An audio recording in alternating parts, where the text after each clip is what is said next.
with Mount Pleasant. The Mount Pleasant lineup today having 5 changes from the one that started in their 1-1 draw against Waterhouse last weekend. Tajay Anderson, Kimar Beckford, Leonard Rankin, Gary Mills in the starting roster today ahead of Ladale Richard, Prince Christie, Daniel Green and Keston Hall all out. And Devontae Hodges on the bench. He's a 16-year-old son of Devon Hodges. Yeah, a lot of the usual suspects missing for Mount Pleasant, and as you heard Wally Downs say, he has some youngsters on the bench mostly, but he has freshened up his lineup for what is an important assignment. As he correctly said, this is the most important game so far in Mount Pleasant's career, stint rather, as a Premier League team, because they can finish third, which is of course the high water mark for them so far on their mission to eventually becoming champions.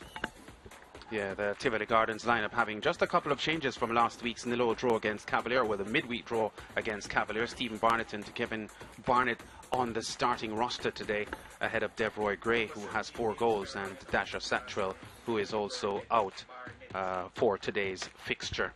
Jermaine Johnson, the 41-year-old, coming off the bench as usual. Yeah, so Teddy Johnson on the bench. He would have been, of course, a veteran of big games in Jamaica, Premier League winner here with Tivoli, but he makes do here. I like the lineup that Tivoli is sending out. Trayvon Reed in the number 11 shirt has put on some muscle from when we first saw him in this league. A waif of a boy back then. He's a man that is built, almost getting his cruiserweight body going.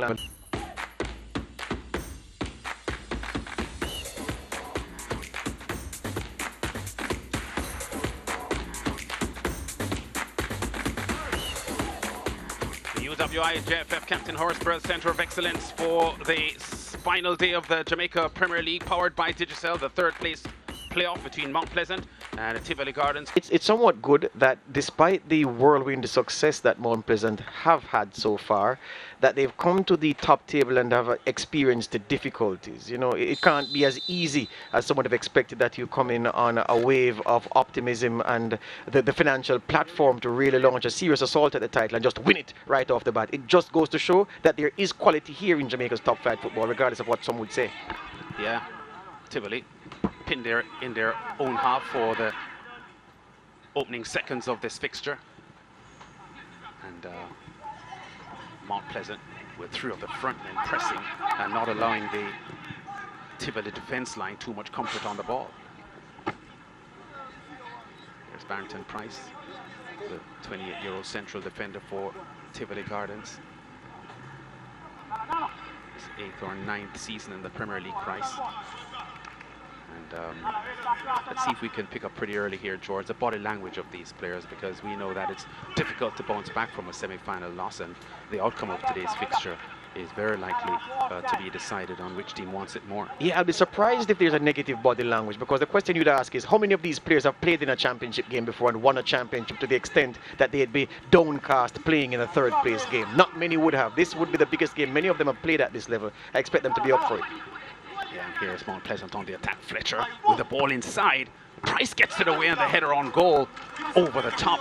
And first chance of the match here going to Mount Pleasant and Young Mills. Yeah, a rather anything goes kind of clearance by Barrington Price there. He wasn't lucky because it did find a man in a white shirt, but the header not of the requisite quality. Tivoli dodge an early lunge with the Mount Pleasant knife.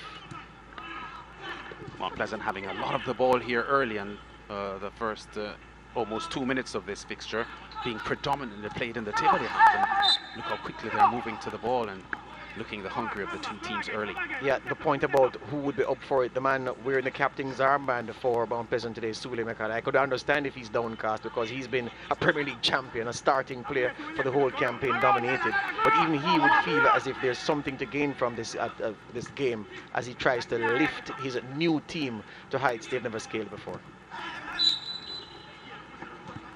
Garnett challenging, but inadvertently handles the ball. Free kick to Mount Pleasant, high inside the Tivoli half.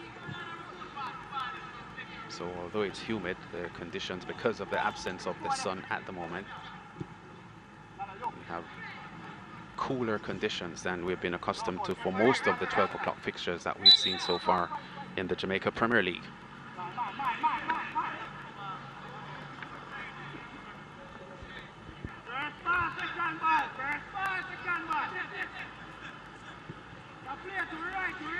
Price inside his own 18-yard area. There are 5 or 6 Mount Pleasant men in the Tivoli half, high pressing the Tivoli team. So that's part of the reason why Tivoli are having some difficulties here coming out of their own half early in the piece. Price.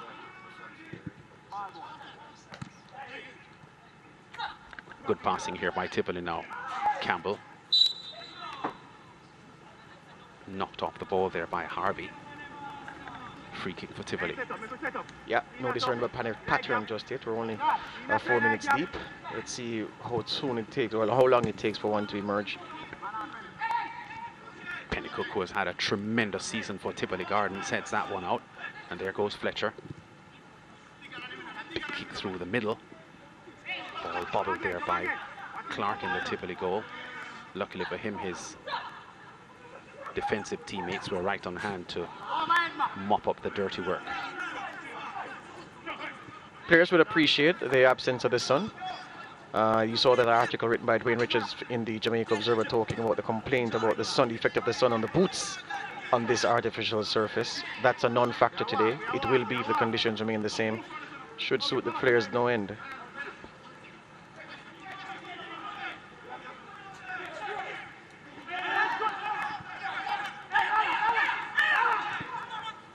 Nelson's long pass upfield. Getting Stephen Barnett in. Barnett's cross deflected. And there's going to be a throw here for the Tivoli team, very deep inside the Mount Pleasant half. Yeah, expected much better from Barnett on that effort. Did have a runner to his left. But you know what? He did the defending. Good defending to get the block in. Nick Eden, assistant coach at Mount Pleasant.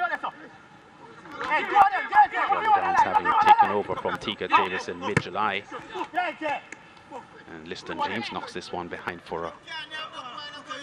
I thought it was a corner, there was a whistle.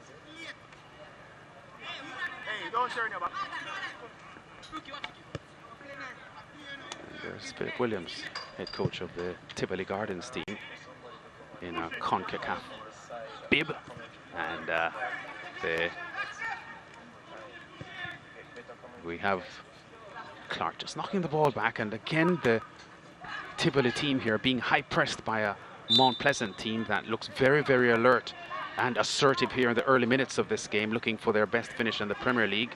As I mentioned, they had lost the third place playoff 2 seasons ago to Campbell after a 3-2 aggregate loss to Portmore, the eventual champions, in their semi-final battle.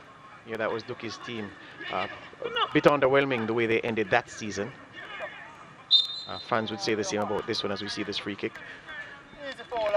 Back-to-back disappointments there for Coach Duki, because the season before that he had taken Waterhouse to the final and lost on penalties to Portmore. Yeah.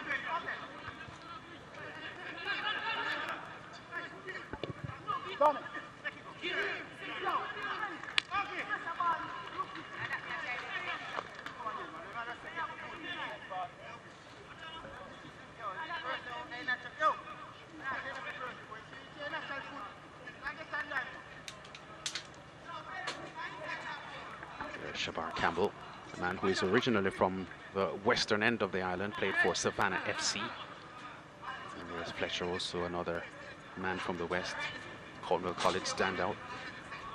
30+ goals in the Costa Cup and Super Cup winner with Cornwall College back in 2016. And he is locked in a battle for the Golden Boot honor here with 6 goals at the moment.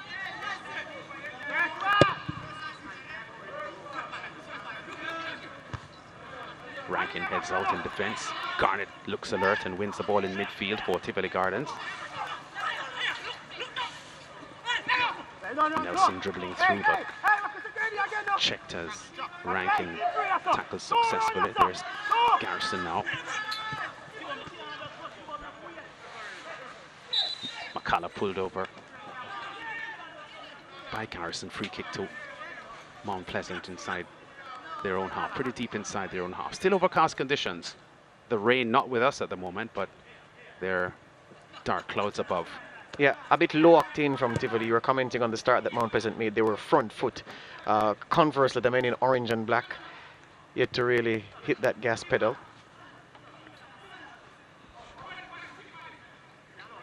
Clark has had quite a few touches of the ball in goal for Tivoli so far in this match, an illustration that it's the Mount Pleasant front men that have been doing more of the work early.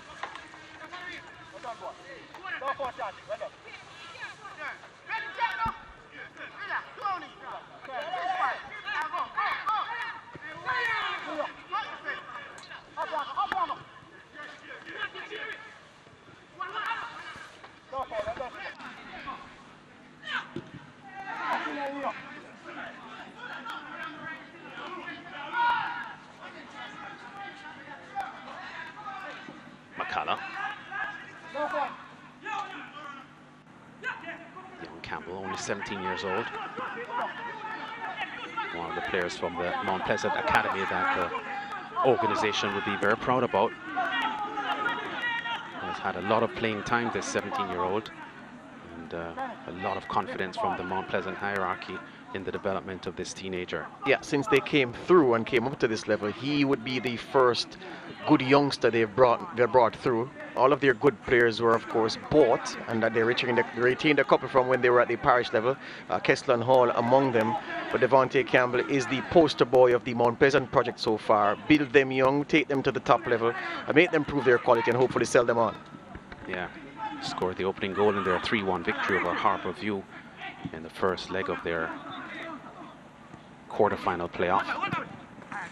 And it was a performance that set the tone for the Mount Pleasant performance on that afternoon and propelled them past Harbour View in the end to get through to the semis. There's Rankin, played his first Premier League season with Sandals FC, now with Mount Pleasant. Tivoli now on the advance. Nelson, cross to the near post, but Shaban Paul, Portmore Premier League winner back in 2018, now with Mount Pleasant.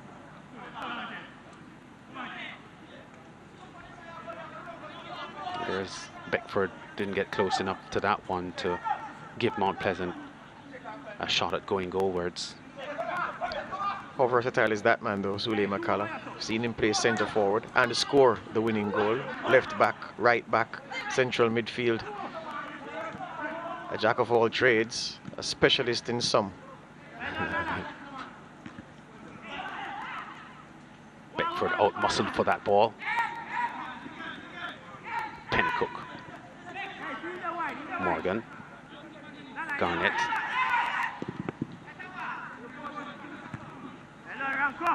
Rankin, tall, assured. Gets there first with a header and keeps the Tivoli Gardens attack out, at least for the moment. Flemings to Garnett. Garrison.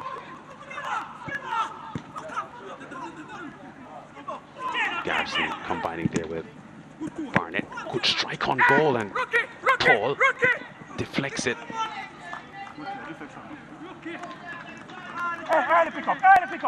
Almost as if Paul saw that late, because his tumble to his right was a bit delayed, but he got there in the end.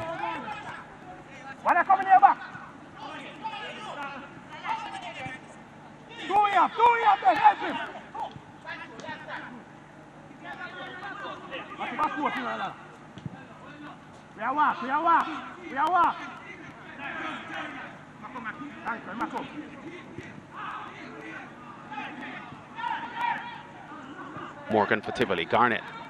Campbell is out wide, wants it and gets it. Morgan wants it back. But there's not a very good pass forward to him, and McCullough has an easy job of just shepherding the ball behind for a goal kick. Tivoli have come into their own in the last 4 minutes. They finally, they are exerting some, not quite dominance, but some control of what happens in this game. Just pushing Mount Pleasant back.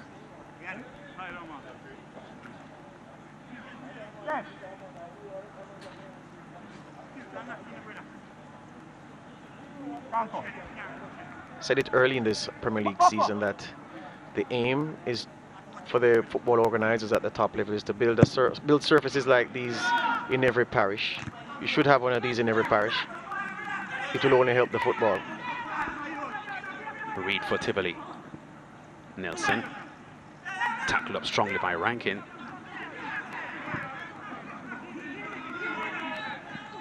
Garnett goes wide to Garrison, was shifted from the left side to the right side.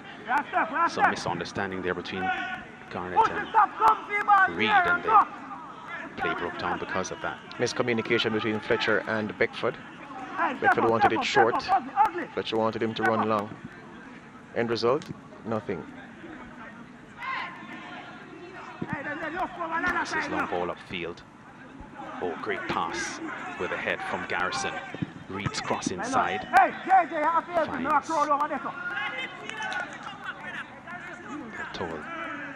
the tall defender in the way.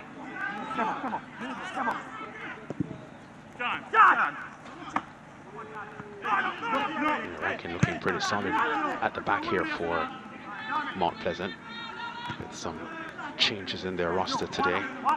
Coach Downs mentioning at the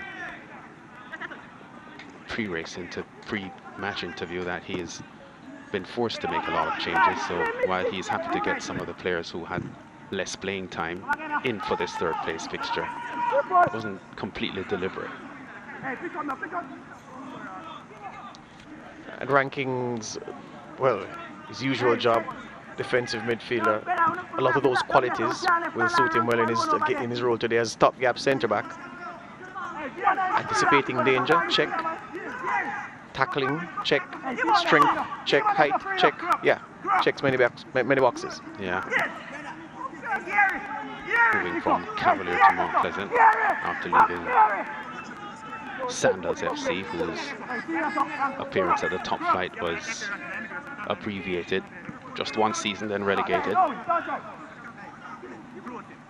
Former Manning student, also went to St. Elizabeth Technical ranking. Now here comes Beckford. Leading scorer Beckford last year when the season was aborted. George only 2 goals so far in this season, and Beckford hasn't really fired this year for a man that we know on his day can cause real problems for defensive lines. Yeah, Barnett's first touch isn't good, so he loses it. Here comes Harvey. Campbell gets in the way. Garnett picks up the loose ball. Now Morgan. Good work by Morgan. Gets rid of Harvey. Nelson's return pass not finding the mark. And Isaacs now has it, being harassed from behind by Nelson. But the man from Manchester shows sturdiness and keeps possession. Now here comes Fletcher.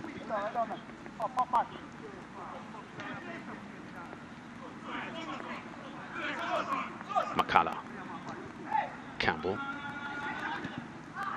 Good interchange of passes between Campbell and Fletcher. Now Big Price gets in the way and prevents the cross from coming in. Nice combination by Mount Pleasant, and patience as well, as they were probing down the right-hand side, the left-hand side of the Tivoli defense.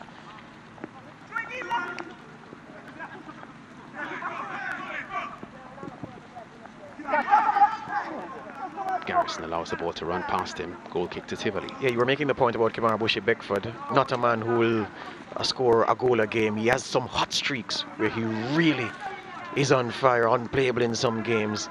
And then he just goes cold for an extended period. And it has always been thus in his career. Enjoyed an Indian summer, relatively speaking. He still has a young career at Waterhouse under the guidance of Donovan Ducky, you'd recall. The performances that earned him the Mount Pleasant move, one suspects. Yeah, it certainly did. 12 goals for Waterhouse in the season before he went to Mount Pleasant. Ranking tackles well. And a lot of those goals, match-winning goals in some man-of-the-match performances. Yeah, himself and Cardell Benbow moving over to Mount Pleasant, but Benbow isn't there anymore. And Beckford season this year hasn't matched the one he had last year. But let's see what happens here in the third place playoff. Morgan, who's had the only hat-trick of the season, tries to turn his man, but Liston James robs him of the ball. And James starts a transition move here for Mount Pleasant, over dribbles, and the sturdy Pennycook gets in the way for Tivoli.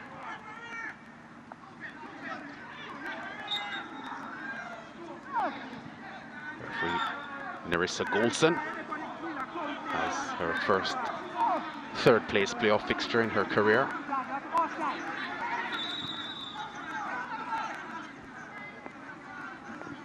Here's what happened. Yeah, Pennycook had control of the ball, or was getting control of the ball, but was stripped from behind. And all this happening just a few meters in front of referee Golson.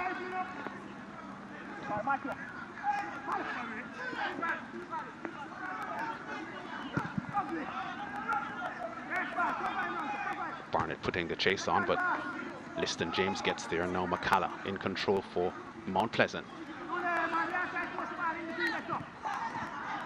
Garnett. Oh, great turn there by Reed. Reed got away from his man.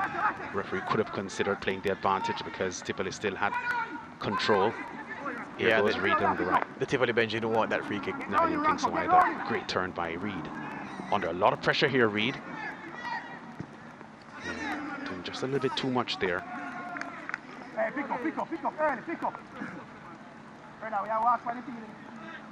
Tajay Anderson putting a lot of pressure on him. There's Reed, Manning Cup winner with Kingston College. George has grown into a more sturdy looking player. Oh yes. I remember his first season as a 14-year-old coming through with him playing a Walker Cup match for Kingston College up at the Constant Spring Field. A mishit clearance there, and Tivoli are putting some pressure on. Free kick to Mount Pleasant inside their own half, and he couldn't have been more than about 100 pounds at that point. You know, a little tallish, but very, very slender. But a lot of skill. You could see that there was quality there. You forget the first time we saw him in a Tivoli shirt in the Premier League. The wind was kicking up. We feared for him that he'd be blown away. And here comes the rain again.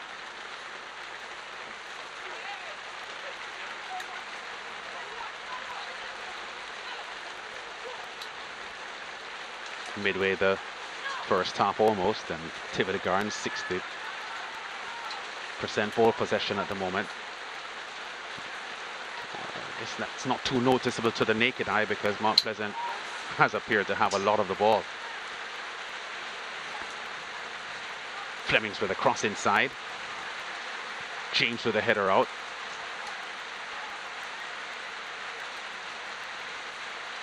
Ball crossed inside, header just wide. Wow, that should have been in. What a chance. What a miss. He was on the far post, unchallenged, tried to steer the ball to the far post, Morgan, and missed it. Yeah, the goalkeeper came over to block his line of sight, but the right side of the goal was gaping, begging for him to direct the header there. He went for the right side, but the ball went the wrong side of the post. That's a glorious chance, the best chance of the game so far, by far. Yeah. Young Morgan had a hat-trick in their 4-3 win over Humberland in early September. And that effort, I thought, was probably as easy as any of those 3 goals he had scored on that afternoon. Yeah, but it's funny you say that because midfielders will score goals, but there's a kind of goal only a pure striker will score. I thought that chance was one, if one of the specialist strikers, if Barnett, for instance, had gotten that, I suspect we'd be talking 1-0. Yeah. Well, one of his goals on that afternoon with a hat-trick was a headed goal. And I don't remember it being any less difficult than that one. well, a broken clock is right at least 2 times a day, lads. I'm just saying that there's some goals that a midfielder will score that will be fine. But you know that there are some goals, some chances that only a striker is going to convert. Yeah, I think, George, one of the reasons why he missed that goal, though, is because he was just aiming for the far post. He was aiming to get the ball as far away from the goalkeeper as possible to the far post, and he missed it. Here it is again. He positioned himself well, and he was aiming for that far post. Yeah. Trying to get the ball away from Paul, and just heading the ball into the direction where it came from, because the goalkeeper would have been drifting toward you. So heading away from him technically is the correct thing to do, which is what he tried. Yeah.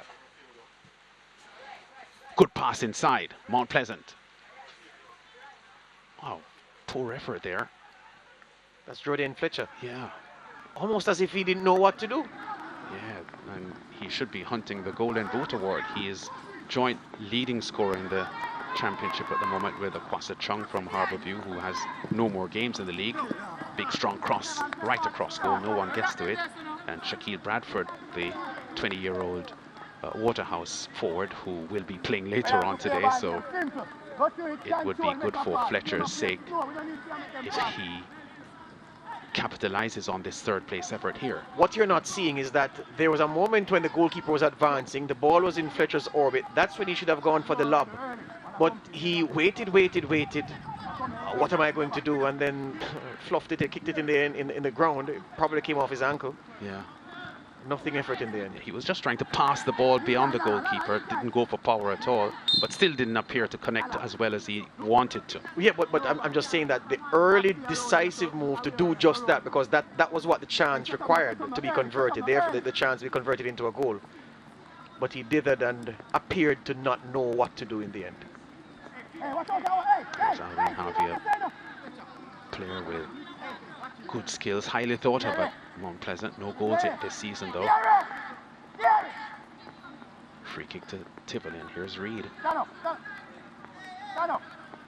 Midway the first half, I think because of the cool and rainy conditions, we are not having a water break, which we would normally have at this point in the game. Reed goes for goal. Deflection. Top of the net. Corner to Tivoli. Yeah, I suspect Philip Williams will be happy with how his boys react. They worked themselves into the game. They were second best for the first 5 or so minutes as Mount Pleasant really went pressing on the front foot. But since then, they've worked themselves into the game, and if anything, they're the dominant team. They had the outstanding chance, which Morgan couldn't steer inside Shavin Paul's right-hand post. But yeah, Williams will be pleased with what he's seen so far. Reed with a corner for Tivoli.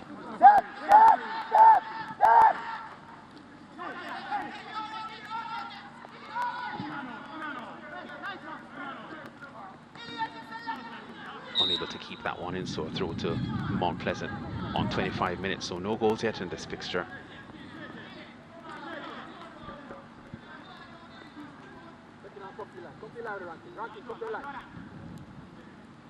Tivoli have never beaten Mount Pleasant in a Premier League match. There have been 7 meetings between these two teams, 5 Mount Pleasant wins and 2 drawn results.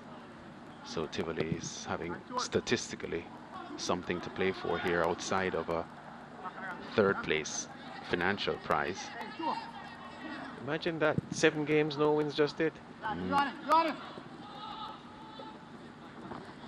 guess that says something about how Mount Pleasant have acquitted themselves since qualifying for the top flight 2018-2019. Yeah, you know that, well, at least in England, there are some fixtures that when the fixture list is printed, teams circle certain teams and write 3 points beside them.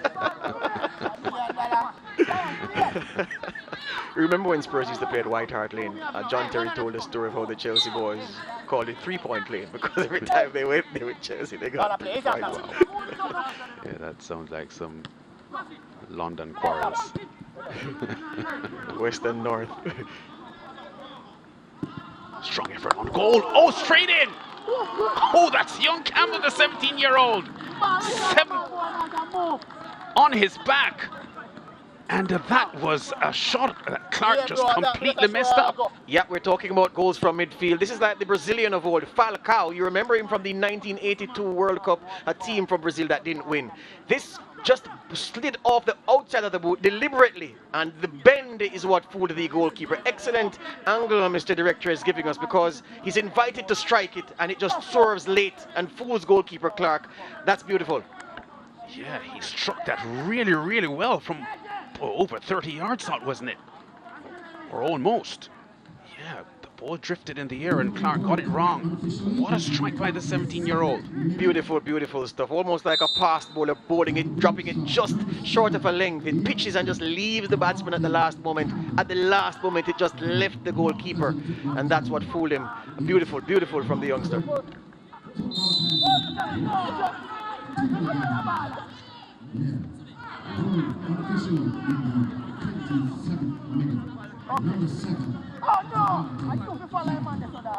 Yes, so approaching the half-hour mark, Mount Pleasant credited for the hard work, or rewarded for the hard work that they have put into this match so far, getting the go-ahead goal. And we were just talking about the success that they've had head-to-head here against Tivoli Gardens. And that strike by Campbell certainly makes the Tivoli effort to change the winless trend against Mount Pleasant even more difficult now. Yeah, and for if you're Tivoli though, Philip Williams, you'll be asking, so how come there was no pressure on the ball? I know I don't like to fall into the trap of criticizing every goal conceded. Some commentators do that. I hate that myself. But I have to ask a legitimate question. In a competitive football game, you allow and invite a midfielder to shoot from that distance unchallenged. You're asking for trouble, and the trouble is what they got. Yeah. So he adds to his goal he had against Harbourview in the first leg of the quarter-final playoff. There's Pennycook being tripped up there. Pennycook, one of the real outstanding players in this Premier League season for Tivoli. Garnett to the far post. Price goes up for there. Tends to go into the box, Price does, for the set plays because of his aerial strength and size. Yeah, but Philip Williams again will be scratching his head because there are some principles in football. In that position, a midfielder takes possession. One of your own has to have responsibility to press the ball carrier. Nobody pressed the ball carrier there. And you really aren't doing your goalkeeper any favors if you're asking talented footballers to shoot at him from distance. Clark wouldn't be pleased with the coverage that he got there, or the lack thereof. Yeah. So apart from this battle for third place here, we spoke of the Golden Boot battle because Jordan Fletcher is joint 6 goals at the moment with Shaquille Bradford from Waterhouse and Akwasa Chung from Harbourview for the Golden Boot. Let's not forget Andre Fletcher as well. He is playing in the final this afternoon for Waterhouse and he's on 5 goals. So a pair of goals for him this afternoon puts him right in the money as well. He's probably been to score a hat-trick. Goal. Again, Lance, who was pressing that ball if you're a Tivoli Gardens fan or a Tivoli Gardens member of the coaching staff? Absolute criminal. So this lack of intensity, look, he gathers it 2 touches before he releases and they were just watching him. This is unacceptable. Yeah. Tajay Anderson, left back, first season of Premier League football here for Mount Pleasant, and maybe they just think that the young man wouldn't dare strike from that distance. Yeah, but this is the fun ball game at the Football Factory. This is where the man wearing the captain's armband's role becomes important. You're supposed to be balling out players now, urging them to take up their assignments. This is why you have a captain. This is why you have senior players. Barrington Price is a senior player. There are a couple out there in orange shirts. You start roasting players for this lack of intensity.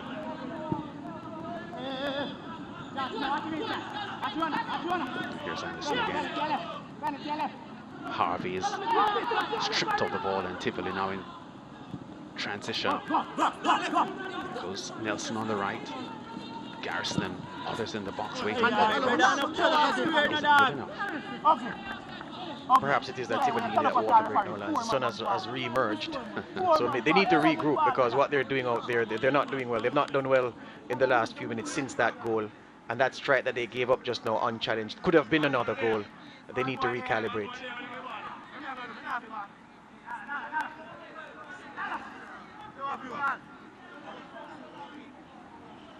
Yeah, Teddy Johnson, 41 years old now, George, has given yeoman service to Tivoli Gardens since his return to domestic football after many years in England. And maybe this third place fixture is one that he would have enjoyed. Nah, but at the end of their careers, Lance Sinatra and Tony Bennett and guys like those, if you saw them performing for 2 hours at Madison Square Garden, you were sure they wouldn't perform for the whole 2 hours. There'd be several acts and they'd come and give a cameo. Teddy Johnson is fit enough only these days for a cameo appearance, and I agree with the decision by Philip Williams to start the veteran on the bench. Which is where he has been now for several weeks. Here's McCullough for Mount Pleasant. Harvey, his first touch, not keeping the ball close enough to himself. Whistle from referee Golson, free kick to Mount Pleasant. But yeah, you're going to have phases in games where players drop their assignments. But that's why you have the senior players, those with the authority and the responsibility. You need to shout at a few players, get up in a few players' faces, punch somebody. Behind the referee's back, of course. Fouled by Rankin. Free kick to Tivoli. So the Devontae Campbell long-range strike. The difference between these two teams at the moment. Great to see the 17-year-old on target again. And as we say that, the battle for the Golden Boot award, Georgia involves two 20-year-olds in, well, Okwasa Chung and Shaquille Bradford, joint 6 goals with Jordan Fletcher, who only turned 24 years old last week, Thursday. Ball crossed inside and just arriving late, Barnett. Yeah, but Barnett should have gambled right there, Lance. I'm flinging myself at that one, hoping that something connects. That's what you see the top strikers at the big clubs do. He should have gambled. That was a wicked cross. I like that cross. Knew where he wanted to put it. And okay, he was just inviting his striker. Try and get on the end of it. Yeah. Anticipation. Yes, sir. It's the kind of goal that natural forwards score. Yes, sir. Barnett hasn't been playing a lot this season. In fact, just a couple of goals from about four matches this season. He joined the Tivoli setup late this season, having played previously with UWI. Anderson shoots high and wide from about 12 or 13 yards. Yeah, I saw what he was trying to do, Lance. He was on the move and he was trying to in-strike, just to clip that ball in the top left-hand corner from Campbell's short pass. But the connection wasn't good. He was under some pressure though. That man there, Price, you need to do some more, Skipper. You need to talk to your youngsters. You need to shake up your team. Yeah, there's the play once again. And miscontrol. Intelligently by Campbell, just a short pass, and yeah, trying to clip for that top left-hand corner, but the connection wasn't good. Yeah, 2 Tivoli men closing down on him though to make things a little bit more difficult as well. There's Garrison from deep inside his own half.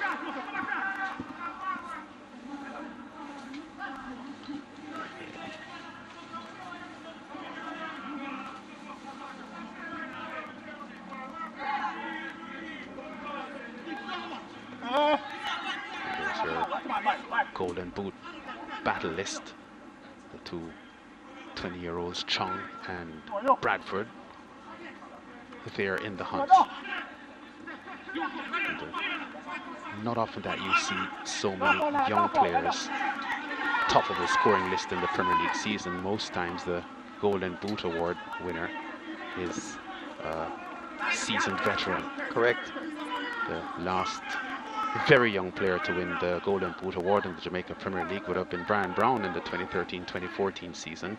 He turned 21 during that season and led the scoring that year, Brian Brown. But since then we have had players like, you know, Jermaine Johnson, there was Tuffy Anderson, Colorado Murray. Craig Foster has been leading goal scorer for the Premier League a couple of seasons as well, but to see two 20-year-olds right in the hunt there for the Golden Boot award is a very, very promising look there. Bradford plays in the final along with Andre Fletcher later on for Waterhouse. And Chung's season is over for Harbourview, and Fletcher is on the field at the moment. Jordan with his 6 goals, jointly top with Chung and Bradford.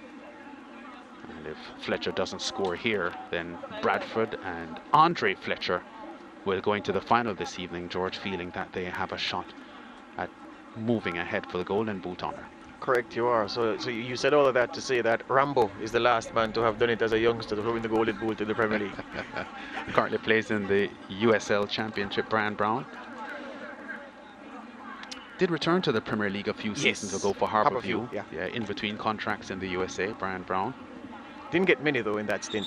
Yeah. But that year that he was Golden Boot winner 2013-2014, he started the season as a 20-year-old. His birthday is in December, so he would have turned 21 during the season. But he is the last really young player to have been the Golden Boot winner. Yeah, I'm having a problem with the Tivoli body language during this break, because I thought that there would have been a powwow of sorts. You'd have players talking. I didn't quite see that. Yes, there was an injury being treated. Players were gathered around where the man was getting treatment to get some refreshments. Others walked off. I didn't see evidence of a collective effort, and how funny fortunes change. I was just saying moments before the Devontae Campbell goal how Philip Williams would have been happy and satisfied with what his team had done so far, and he would have been. But in a moment, his assessment of the game and his evaluation of what his team have done well so far, that would have changed, and the mood would have soured by how they let in that Devontae Campbell effort. Tivoli on the advance with Garrison.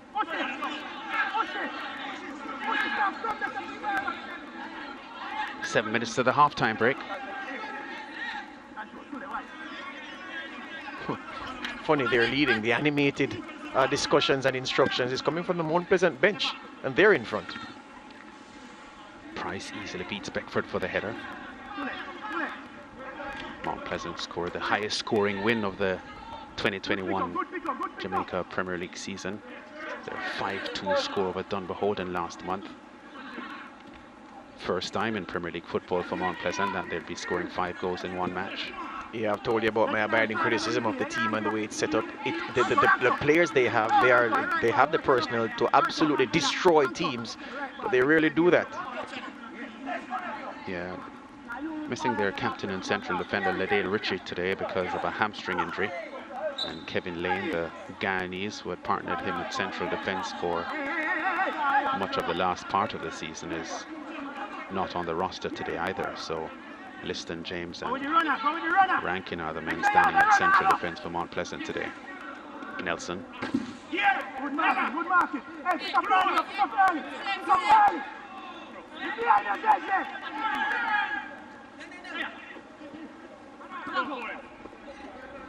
Reed. It's calm and composed on the ball, Reed. Overhead kick attempted there by Nelson. Didn't get a hold of it.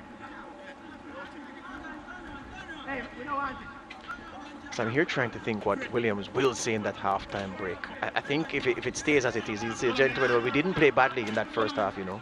And we created our big chance, which Morgan didn't steer home. But we let ourselves down on the goal with the lack of pressure on Campbell. And perhaps that will just be the verdict. He'll ask them to pick up the intensity and go again, you know, that phrase that is popular with footballers these days. Morgan's attempted cross snuffed out by the fast challenging Rankin. Yeah, in that play, good defending from Rankin. The ball was there for him to slide in and win it, but why do that? He knew he had the cross shadowed, knew the cross was going to come. Simple block, corner, no problem, reset and defend. Pennycook trots from the centre circle into the box looking for a scoring opportunity. Campbell heads down and behind. Shavar Campbell, left full back, going up for the set play. Yeah, trying to glance it over his left shoulder, but it met squarely on the forehead. Yeah. So it just went straight in front of him. Yeah, Tivoli looking the less hungry of the two teams at the moment for sure. And maybe as 5-time champions Tivoli Gardens, they may feel more deflated than Mount Pleasant are. There's a change being made. Third place playoff, yeah, number 17 is coming out, must be an injury. And number 9, who was warming up during the water break, Radiko Wellington that is, yes, preparing to come in. Stephen Barnett is being taken out of the game, it seems. And here's Harvey for Mount Pleasant. Fletcher to Beckford. Oh, Price gets in the way. Just a few minutes to the half-time break.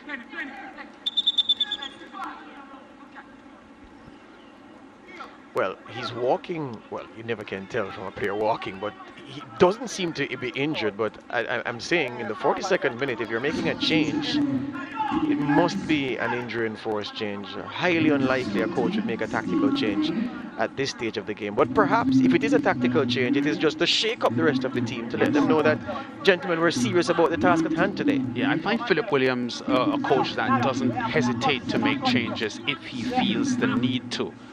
I remember at least one match so far this season. He made some changes at halftime that I thought were very aggressive changes, because he pulled Garrison and someone else who I thought had a reasonable first half. But clearly he wasn't doing what he wanted them to do, or he gave them instructions to do. So I'm not sure maybe Barnett is falling foul of some of his instructions. Well, I tell you what, he didn't greet Rodico Wellington when the change was being made. I'm suggesting it's a tactical change. Yeah, I think it was.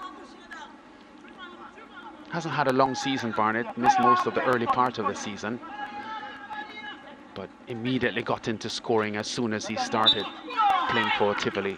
A couple of goals so far this season.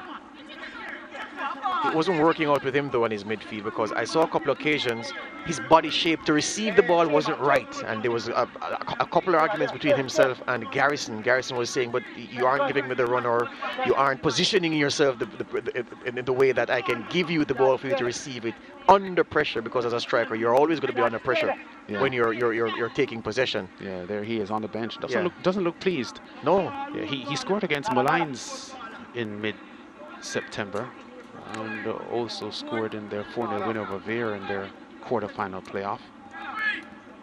But he's now off before half-time. Yeah, maybe the jolt that the Tivoli boys need. If you're not doing it, I'll substitute you. The message from the coach. This strike is from 32 yards. And flicked into the air there by Isaacs. A cheeky-looking play there, probably aiming for the surprise element. You're kind, Lance. That was rubbish. Absolute rubbish. When you're leading 1-0 and it's almost halftime, you can do that without holds up. Well, the assistant coach Eden just simulated what he did. He's agreeing with me, Lance, that it was rubbish.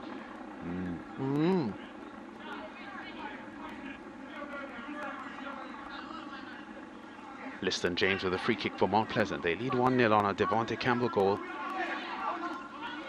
And Tivoli are yet to respond. Price putting pressure on Beckford. Anderson. Good work here by Morgan in midfield for Tivoli Gardens, just tackling alertly in midfield. Garnett. Nelson's first touch creates a bubble, but he corrects it.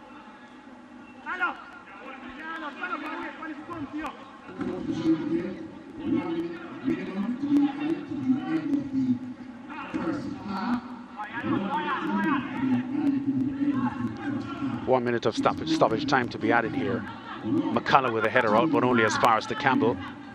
Wellington in the middle, waiting. He wants the ball, but it's Reid that takes it. And McCullough tackles successfully and wins a throw as well, because the ball just bobbled off Reid's boot before it went over the touchline.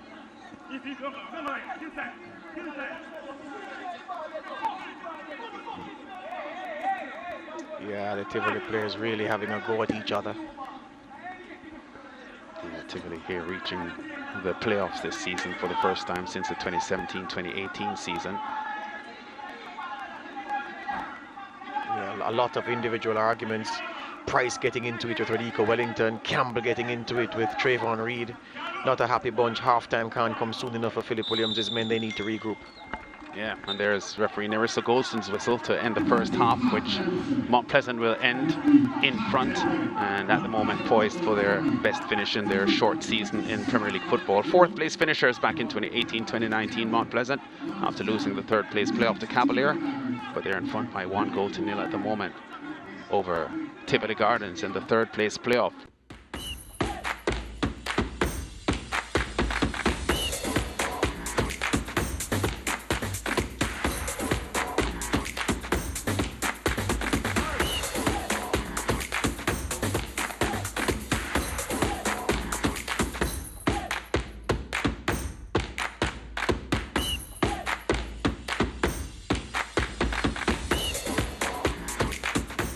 Back at the UWIJFF Captain Horace Centre of Excellence for the third place playoff between Mount Pleasant and Tivoli Gardens in the Jamaica Premier League, powered by Digicel. Mount Pleasant leading by 1-0 on the Devontae Campbell 27th minute strikeout. Yeah, well, we're about to have the kickoff. Mills and Beckford standing over it for Mount Pleasant. Beckford's pass to his captain McCullough in the right full-back position. Beckford wants the return pass, but Price efficiently takes it away from him. Statistically, Tivoli were the worst defensive team, along with Harbourview, of the teams reaching the playoffs. They conceded 11 goals. They certainly fixed that, though, for the playoffs. Conceded only 1 goal in their 4 playoff games, Tivoli Gardens. Thumped regular season's best defensive team, Veer, by 4 goals to 0, which was an offensive masterclass by Tivoli on that afternoon. They had entered the playoffs, George, with a 7-game unbeaten run. So Tivoli actually entered the playoffs as one of the favored teams based on performance and form. So I would think that their inability to get to the final has been a major disappointment for them. And they're showing it here. That's a bad fall by Kimar Flemings, kicking away the boot of Jordan Fletcher. Yep. See Fletcher here working. Yeah. And yeah, that's a free kick. Certainly a free kick. Rankin will strike it.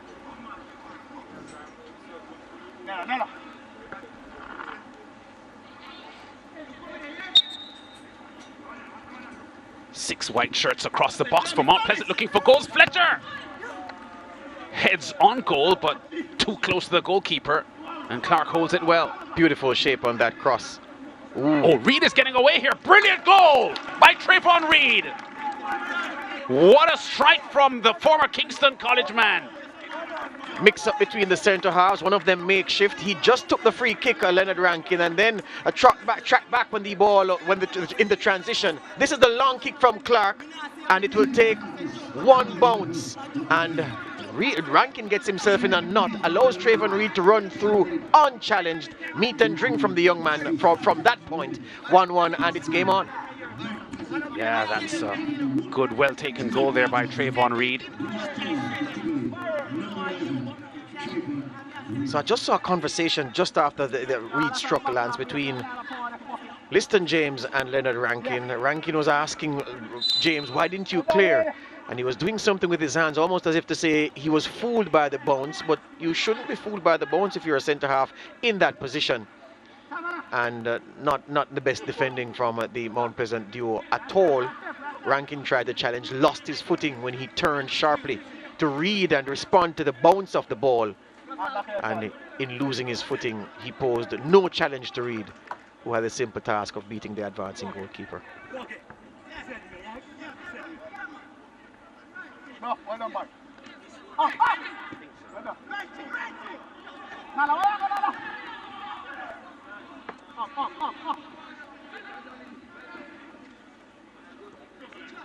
Reid now pushing forward. Rankin now has it in the box.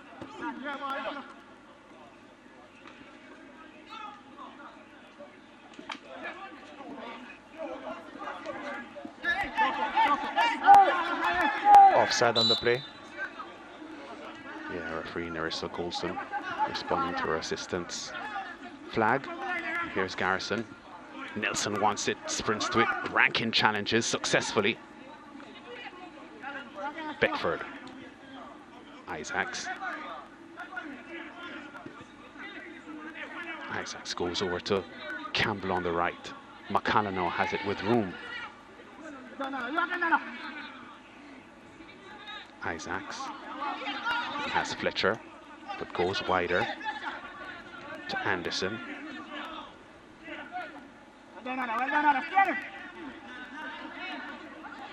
Yeah, Tivoli men getting behind the ball now and not allowing the Mount Pleasant passers too many options. Campbell being harassed here, or by his namesake. Shabar putting pressure on Devonte.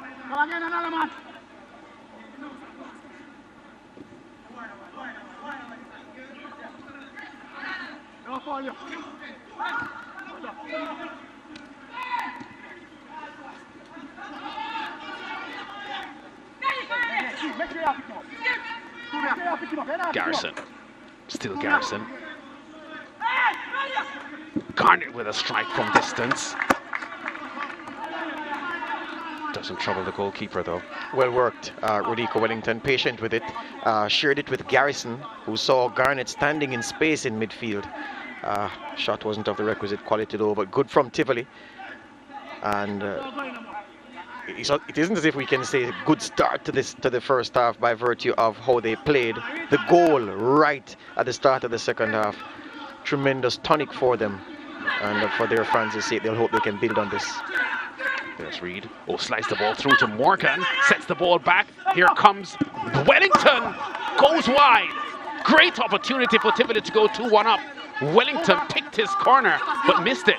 Yeah, again, good combination play, patience as well, intelligence from Morgan. And by the time the cutback came to Rodico Wellington, he had bodies in front of him and went for the precision effort. Look at him trying to steer it clear of those defenders and the goalkeeper, but he also steered his shot clear of the right-hand post.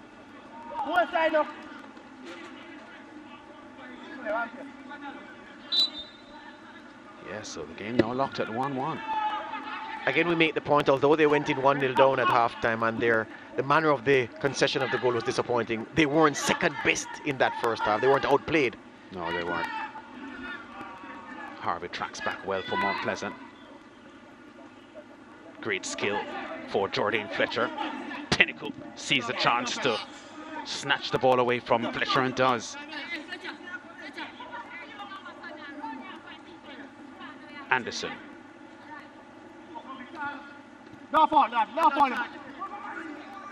Fletcher.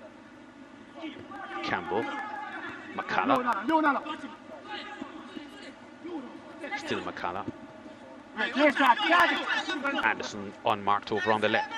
Cross, dangerous cross. Oh, the header by Beckford goes high. He got to it, and he'll be disappointed he didn't go on goal with it. Lovely football from Mount Pleasant there once again, from side to side, shaking it like Shakira. And by the time the pass came to Kimara Beckford, he had Campbell to use as a ladder. So that's why he got up so high, got up early. You'll see the cross here from Anderson. Just two men in the box in white shirts, and look at Kimara Beckford get up high, using the back of Shavar Campbell to give him that extra leverage. He couldn't keep his header down though. Good football. Yeah, hurt himself in the process as well, I'm not sure. Head injury. Got knocked there as he went for the header. Perhaps it is by the time he made contact with the ball and the head came down, it came down into the back of Campbell's head. That seems to be his problem right now. But Mr. Director has promised us a replay of the goal lines because the bounce again, which is what caused Rankin to be wrong-footed, and that's what let Reed through. And the bounce also beat Liston James. And perhaps it is that some experienced centre halves would have said, well, you shouldn't have let the ball bounce in the first place, because once the ball bounces, you have no control over how it will behave from the bounce. One bounce beating two defenders, allowing the forward to run through to score. Nelson. Morgan sprinting into the box. Nelson still holds on to it. Flemings wants it and goes charging away down the right.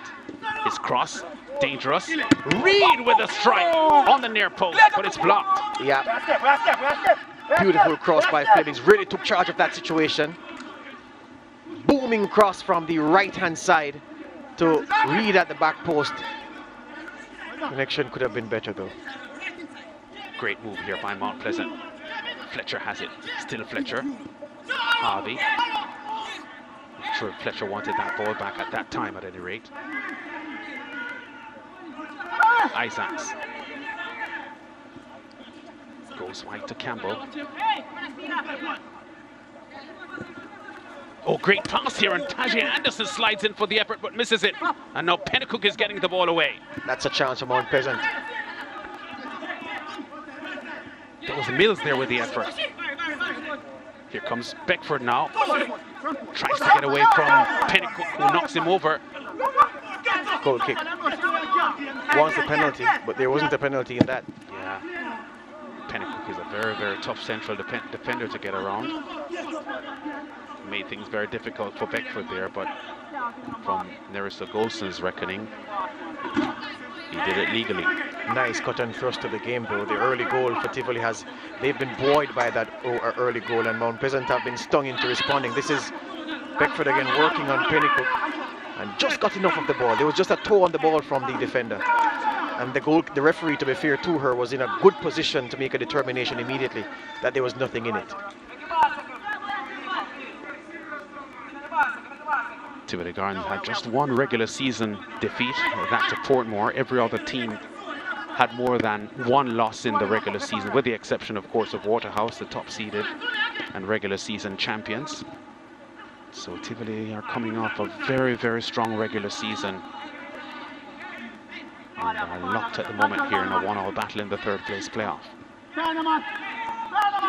5 titles in Premier League football in Jamaica, Tivoli Gardens. Only Portmore has one more than they have.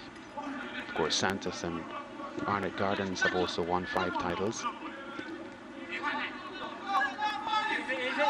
No Premier League titles for Tivoli Gardens since 2011.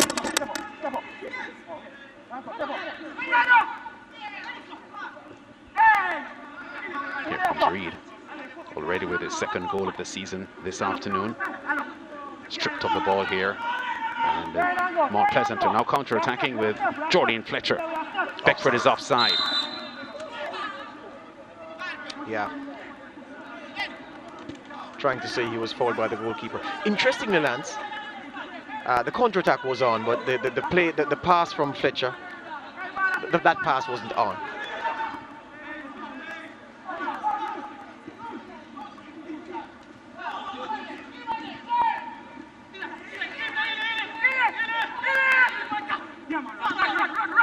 Wellington missed kicks, but the deflection almost helped him. Real poor effort from Radico Wellington, a player of his ability striking the ball. He's a good striker of the ball, Radico Wellington. Just on the edge of the 18-yard box. And as if he kicked more turf than ball just now. I was about to tell you that the Mount Pleasant coach, Wally Downs, is in the stands, Lance. Sitting in the stands here. He's not on the bench. He's gone to the stands to watch the game. I wonder why. He's giving his assistant some playing time.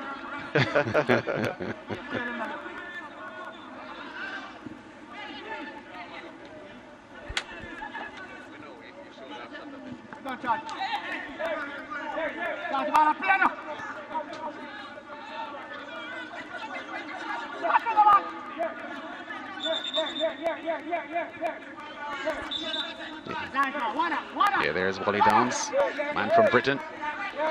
Took over the head coaching job at Mount Pleasant from Paul Teagat Davis in mid-July. There's his assistant. Both of them. Meanwhile, Fletcher is down with an injury for Mount Pleasant. So yeah, Downs was sat on the bench for maybe the first 5 minutes of the second half, and then he went walkabout, leaving things to his assistants to see how they can manage this game from here on in. Our director just showed us Downs sitting upstairs. I don't see him in his seat. It looks as if he's making his way downstairs. It's as if he wants to retake charge of proceedings. Yeah, 2 losses since he took over in mid-July. Beaten by Waterhouse in mid-August, and also lost to Waterhouse. He's heading back for the bench stands. He's just entered the playing area. Yeah, he is.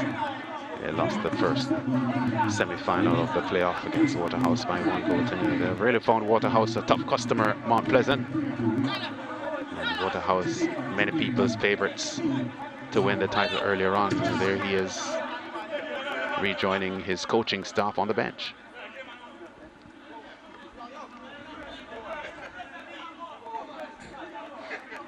Did say pre-match, George, that this third place playoff means a lot to Mount Pleasant. Not one of these third place playoffs where, teams are deflated from the semi-final loss and it means nothing to them. For Mount Pleasant, it's an opportunity to have their best ever finish in the Premier League after just a couple of seasons. Yeah, and to show that he's pulling rank now, Lance, he's returned to the bench and immediately sent 2 players to warm up. Yeah, Fletcher's big free kick toward the far post. Here comes Campbell, sets the ball back. McCullough goes for goal, left-footed, but misses the target by probably a yard or two.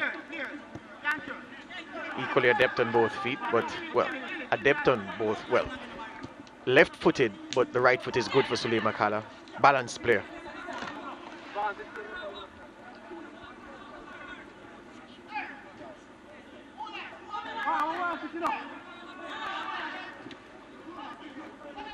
Yeah, Mount Pleasant now have taken over ball possession, 65% Mount Pleasant. Garrison's Wellington is trying to set himself up, and there's Morgan with a right-footed strike. Offside. Oh, he's offside. Yeah, the ball just squirted to him all alone there, but the assistant referee spotting him beyond the defenders. Yeah, positioning very good. Look at the assistant here on the near side of the screen. He's able to call that with dead-eye accuracy. Yeah, just drifted offside. Very tight, very tight, very tight call.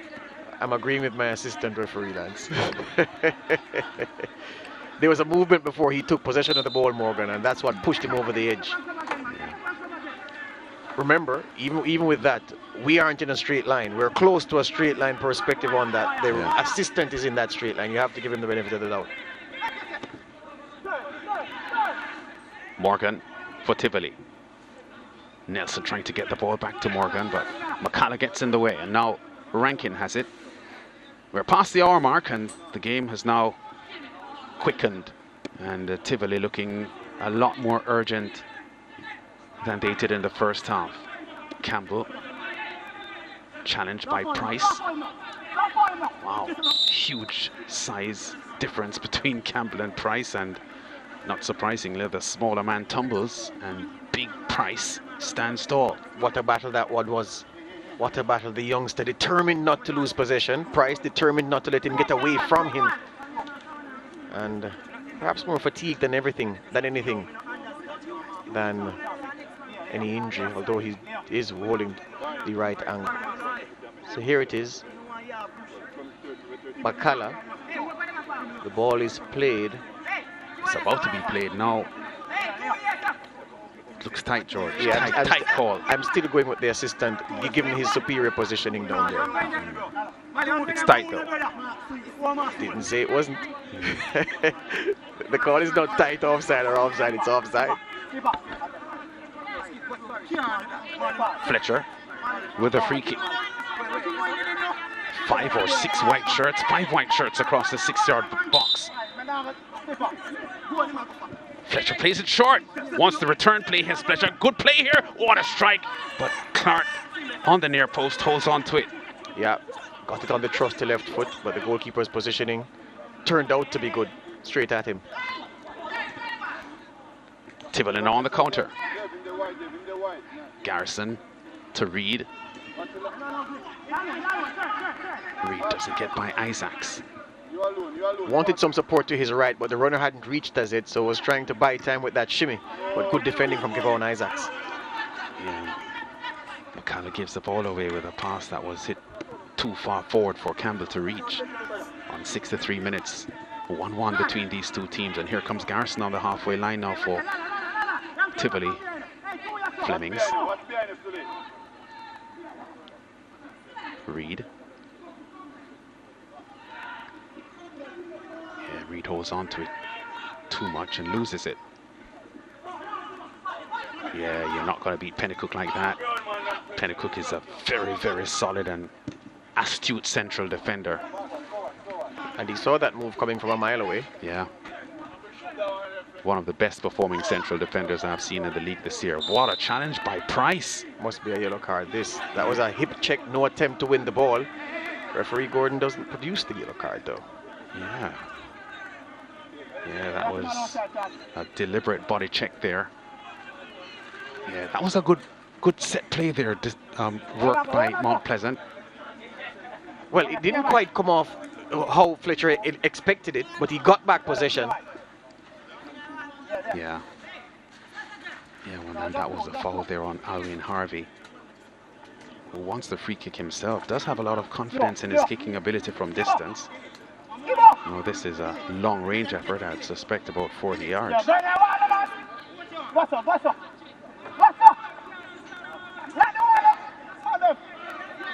Yeah,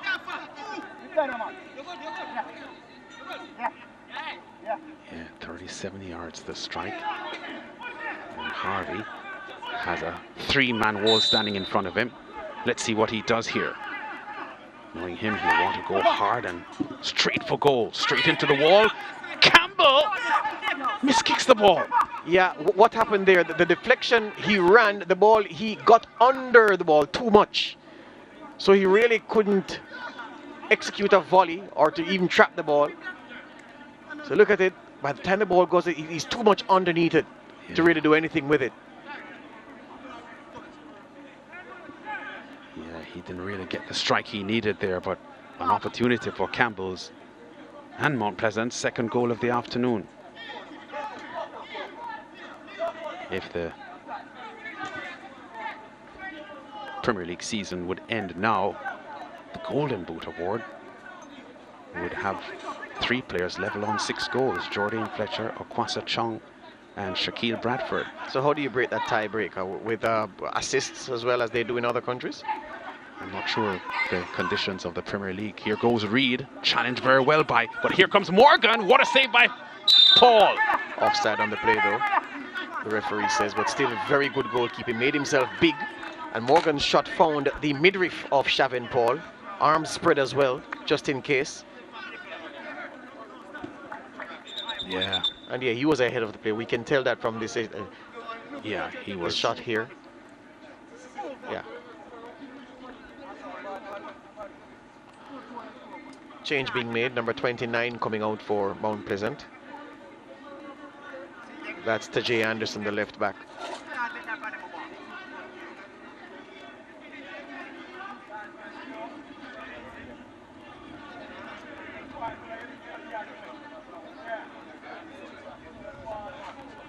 Yeah, so there's the change being made now.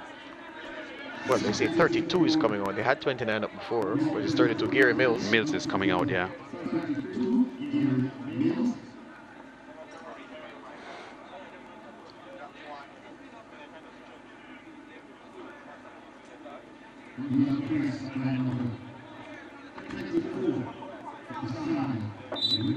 Yeah, so there's Asani Ricketts coming on now to play for Mount Pleasant.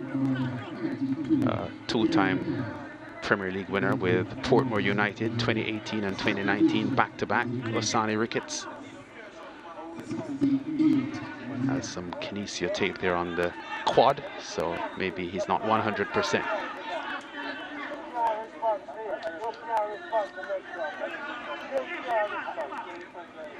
Another change is in the offing for Mount Pleasant. It does look like number 29 is going to come off, and number 33 is going to replace him, Ricardo Gaynor.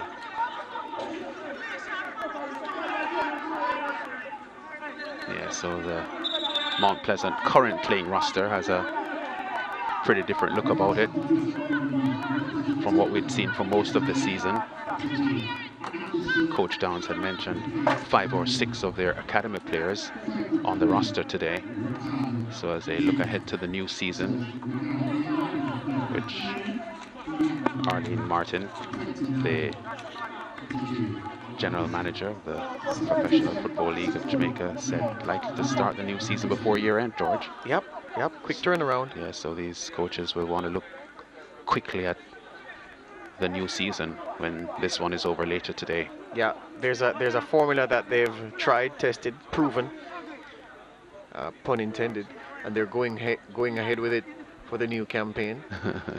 We've credited the organizers, Lance. We must credit the teams as well, because we haven't heard anything of any COVID outbreaks in the teams. Yeah.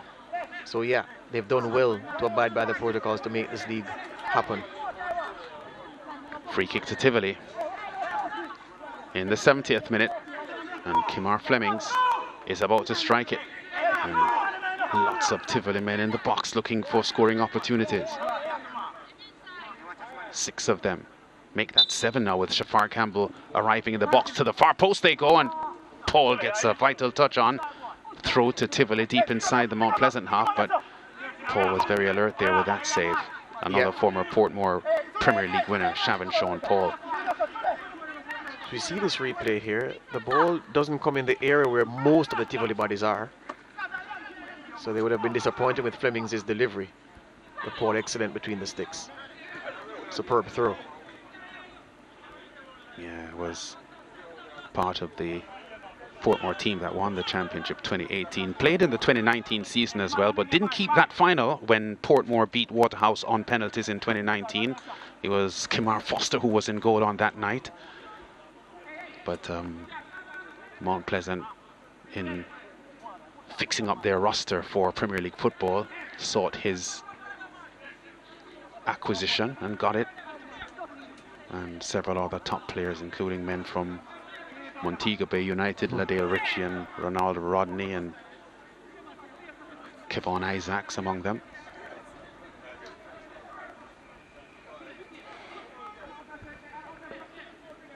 Isaacs actually from Humberland. That was the switch for Kevon Isaacs from Humberland to Mount Pleasant. There he is, former Manchester High standout in the Costa Cup football. Was part of the national setup a couple of seasons ago as well, or in the past 2 seasons.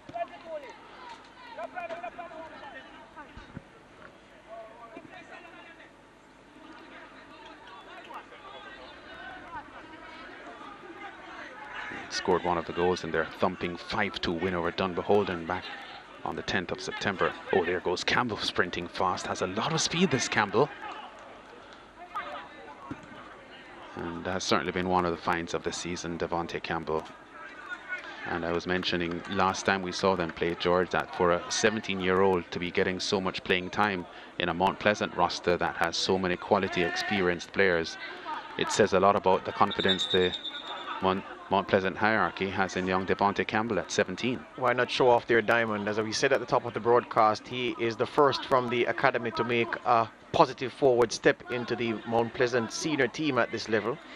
And how proud must they feel that one of their own, yes, the players you've mentioned, have been creamed off from other Premier League teams. How proud must it be for one of their own to have scored for them in a game of this magnitude? Yeah.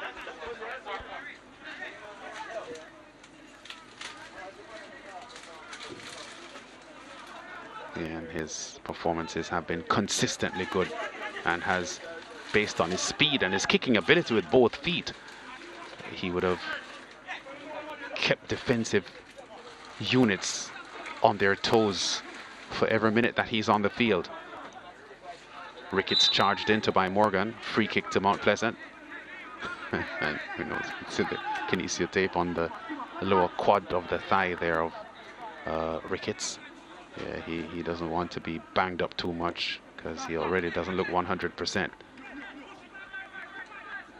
Beckford under pressure from Pennycook. Harvey. Beckford protecting the ball well. Ricketts.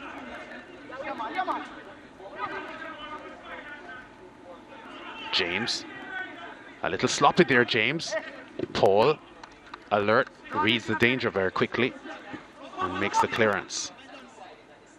Garrison with a head back to his goalkeeper, Clark. Yep. The game has just drifted in the last few minutes. A little of the cohesion gone out of the attacking play of both units. Garrison. Fletcher coming back to put pressure on Wellington to Kimar Flemings, who had 3 seasons with UWI, Kimar Flemings, before returning to Tivoli. Wellington, fouled by Beckford. Free kick to Tivoli.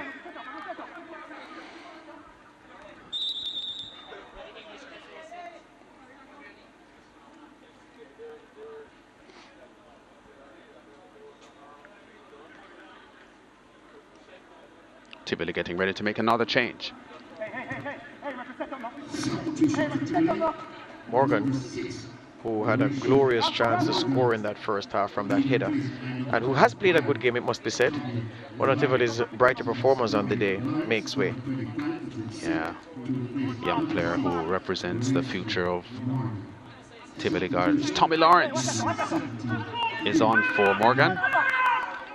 And over 15 minutes of playing time remaining, plus time to be added on for stoppages. And Paul is crashed into by Price. You don't want to be hit by Price. Must have been what it felt like way back in the day, Lance, for goalkeepers to be hit in an aerial duel with Andrew Price. He played for what? Georges, did he? Yes, and then Boys Town. They called him the B-52 bomber. Well, a B-52 bomb has taken down Shavin Paul. Mm. And yeah, I feel your pain, son. Well, not quite, but you get the point. Yeah, and Price probably 15 pounds heavier this season than he was last season. Yeah. As is the case with quite a few players in the Premier League. A few of them have, I guess, the COVID-19 restrictions would have hampered training and so on. Yeah, so Price went for the ball here, but Paul airborne, and the goalkeeper will want to command his area, which is what he did. But Price, hunger for a goal, crashes into him. Yeah, the shoulder. Got the left shoulder. Full gore. Yeah, it's been like being hit by a boxer. Yeah. Yeah, Paul is ready to resume. We're in the final 15 minutes of this third place playoff.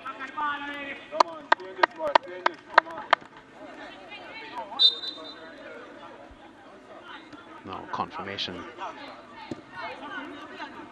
coming through that if the game ends level, they'll go extra time and penalties.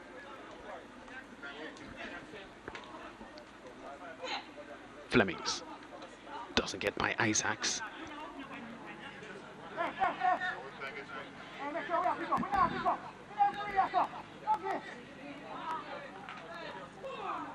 Nelson hasn't had much service up front for Tivoli, it must be said, and hasn't had a strong game so far. There's still time though for him to do some damage.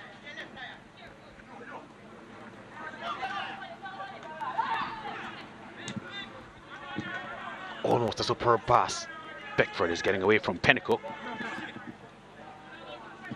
Good work by Beckford.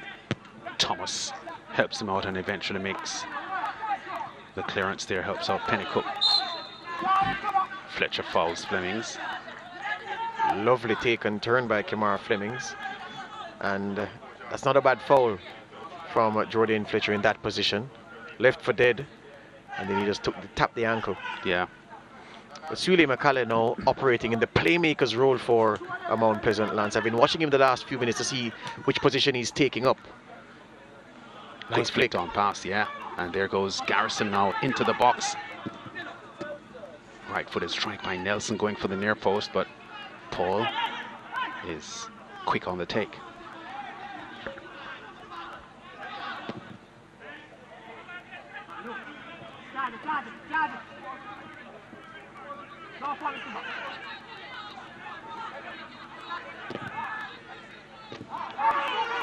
Price again, both studs showing, Yeah. and he's gotten a piece of, is that Harvey? No, Ricketts, I think. Ricketts, yes, Osani Ricketts. Yeah. And the yellow card must come, and it has been brandished by the referee. That was a dangerous tackle. Yeah, the assistant referee's flag went up immediately on the challenge. And there goes the yellow card. But Ricketts gets the yellow card, Lance. Look at this. Oh yeah, for that, for sure, because he had his studs up first. Yeah. Yes, Price came sliding through. That's good refereeing, and she's consulting with her assistant on the far side. But if the call stands, I'm agreeing with it, because Ricketts went through first. Perhaps he didn't say I was protecting myself because I anticipated that Price would slide in with studs showing. And he's saying, what did I do? I was taking preventative measures. Yeah, it looked a little unfortunate for Ricketts there. Based on the rules of the game, he would have. Yeah, but look at this though. Whose studs go up first? Yeah, I'd give the free kick against Mount Pleasant. I'm not sure I'd book him, but I can understand why she did. Yeah. Because even if Price had slid through, he could still, Ricketts with the step, have caught him on the shin or on the follow through somewhere, and that's what she's saying, dangerous play. You initiated it first. Yeah. Well, you initiated it. Yeah. You know, I just think that Ricketts there was. He didn't look to have any reckless intent. He was, to me, going for the ball. So he was putting his foot on the ball. So he was gentle. But Price was aggressive. So that is what swings it to give the impression of But whose Price. action was first? Ricketts. showing the studs Yeah, first. it There was. you go.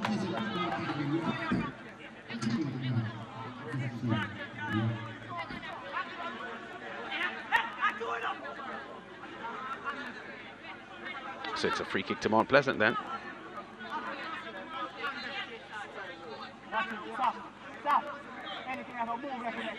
Five white shirts for Mount Pleasant in the box, including a couple of tall men. McCalla, James. Yeah, Harvey there with the foul. Tivoli taking it quickly, and Tommy Lawrence sends Garrison away down the right side.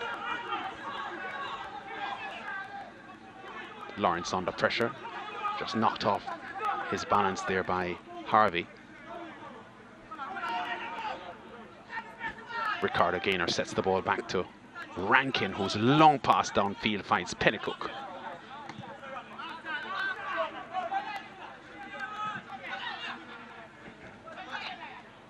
Pennycook is a central defender that tends to not make errors.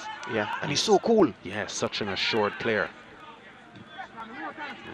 And that certainly is a quality that any coach would like in a central defender, one that hardly makes errors. Ricketts goes long here to the right side, looking for Gaynor, but Garrison anticipates the play and intercepts Wellington's long ball. Looking for Reed. Reed challenged quickly by Ricketts. That's good covering defending. Yeah, Any mistake from Ricketts there, and Reed would have been gone. yeah, with his pace. Gaynor. Garrison puts the chase on Gaynor. Gaynor protects the ball really well. Rankin. Less than 8 minutes of normal time remaining. Isaacs on the halfway line, goes wide. Well read there by Shavar Campbell, just snatching the ball away from the boot of Jordan Fletcher. So it's inspiration time now. One of these teams needs someone to come up with something inspired to put them in front again. Well, in the case of Mount Pleasant, to put them in front again.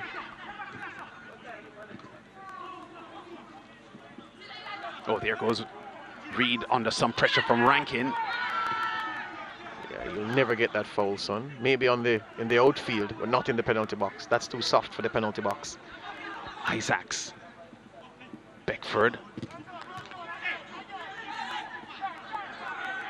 Wellington. Lots of space in the midfield now for Tivoli to work with.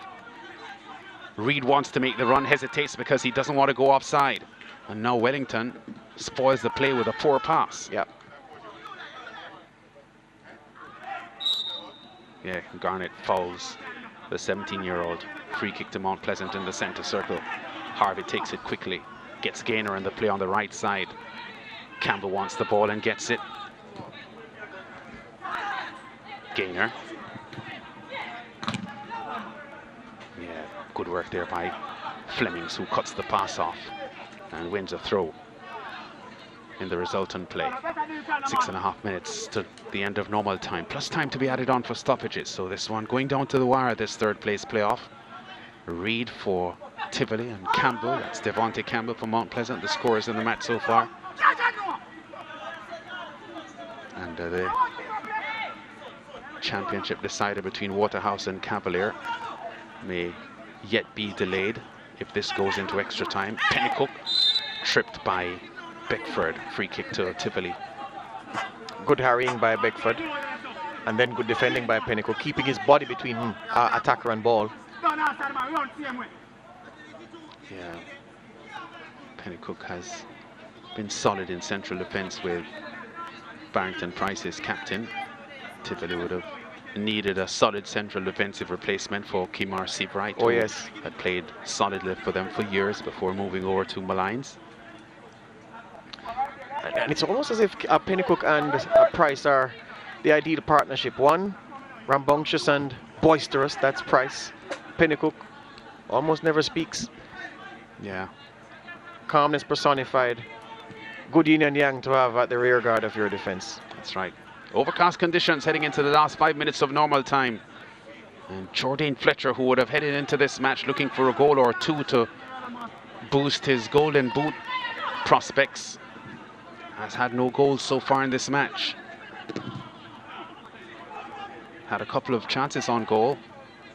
He has scored 5 in the last 5 matches, Jordan Fletcher, so he has been, in recent times, a goal-a-match ratio or rate.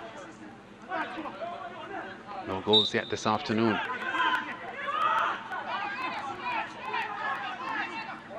Wellington. Left-footed strike by Wellington. James gets in the way. Campbell. Campbell gets away from Pennicook. Little Campbell showed a lot of pace and determination there to snatch the advantage away from Pennicook. First time you said that all game, Lance, that someone had gotten away from Pennicook, and he did get away. Yeah. But Price was covering. And yeah, that's how your centre halves work in partnership. And Paul has a problem for Tivoli, for Mount Pleasant, beg your pardon. Yeah. It's been a tough battle between these two teams. Certainly at the end of the first half, Mount Pleasant looked to have had control of the game with a 1-0 advantage from the Devontae Campbell goal. But Tivoli refreshed themselves at the half-time break and looked a completely different unit at the start of the second half. Were rewarded with a Trayvon Reed equalizer. And things have been pretty tight since then. Yeah, 2 goals now in the season for this man, Reed.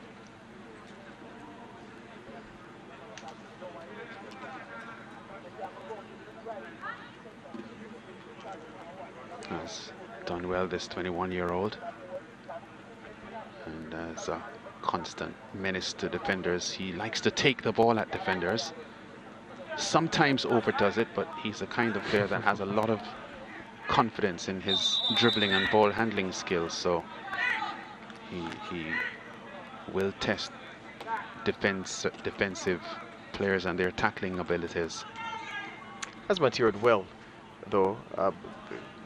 The quality he's showing now, he showed that as a youngster and has matured well. As we said, he's put on a lot of weight, but still has retained his pace. And I'm sure he's looking to play well enough, Lance, to give Theodore Whitmore cause to give him a call. Yeah, Tommy Lawrence with the ball now for Tivoli. Reed, good pass to Wellington. Yeah, Wellington's pass poor, and Tivoli losing the advantage on the play, but here comes Ricketts now on the right.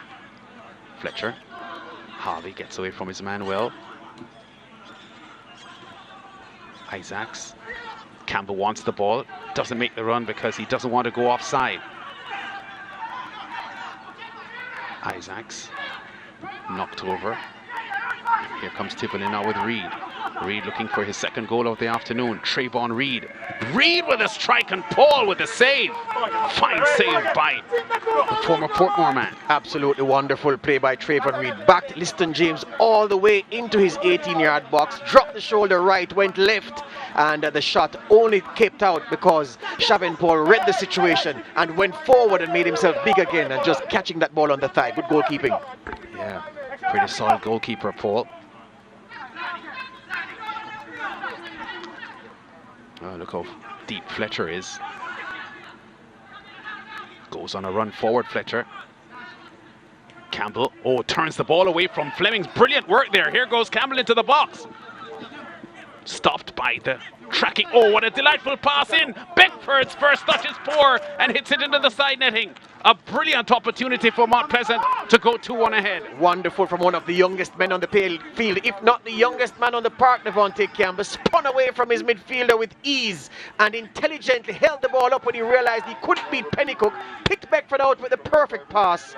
And Beckford's first touch deserting him. His touch, Lukaku, was his worst.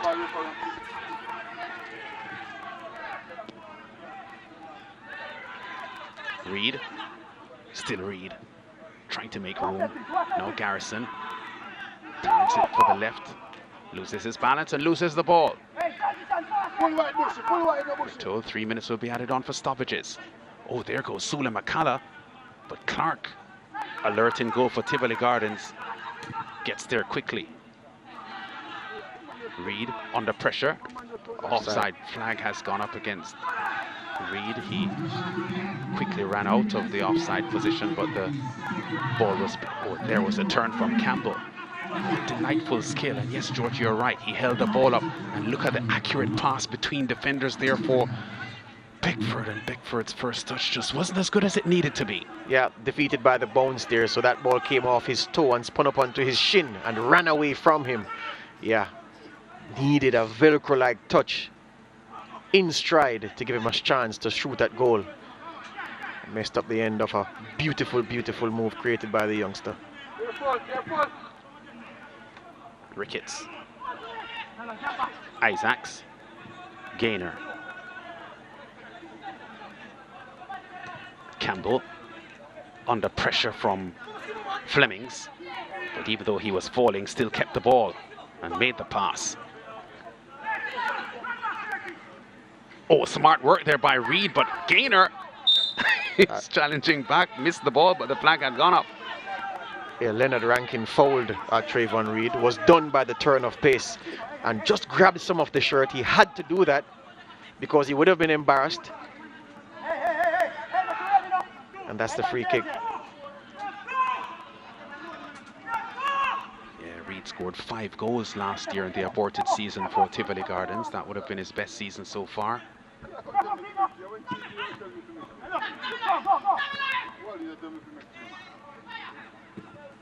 Attempt on goal, no threat from Nelson's right boot. So 1 minute 45 of the 3 minutes added on for stoppages expiring, and this one seems headed for extra time and maybe penalties. Yeah, and I can imagine if the Tivoli fans were allowed to come to games, they'd be making Trayvon Reed their favorite player with the way he goes about, and he would replace that other young dribbler that they had, Judah McGregor, who hasn't been seen since the start of this campaign, lads, as the man to excite the Tivoli faithful. Yeah, understand that he's in the disc jockey business at the dance halls. Not that there are too many of those going on at the moment. A lot of virtual parties and social media participation to keep the party vibe going. Flemings. Still Flemings. Garrison under pressure. Flemings with the effort. Oh, Lawrence with a right-footed shot. Skies it. Yeah, should have done better there. He was unchallenged. No one close to him, so there was no pressure on him. Just needed to get that on goal, but didn't. Measured in the approach to the shot, Tommy Lawrence, but not measured in the execution. I think he tried to hit it too hard. Should have just focused on trying to get it on target, on the frame. But the players recognize that we're in the dying embers of the game and they just want to see it out through to the final whistle for extra time. Referee Gordon looks at her watch. She's going to blow the final whistle right now. Yeah, that's going to be it. Nerissa Golson, the referee in charge here, calls a halt to this one. So, extra time now upon us. Tivoli still looking for their first ever win over Mount Pleasant in Premier League football in 7 meetings. 5 losses they've had to this Mount Pleasant team, and 2 drawn results. So this is yet another drawn result. So the match will have to be decided outside of normal time. Campbell for Mount Pleasant and Reed for Tivoli Gardens, the scorers. One in the first half, Reed's equalizer in the second half. They'll look to decide this one now outside of normal time. I just heard someone say something about penalties on the sidelines just now. Okay. Oh, that's not it.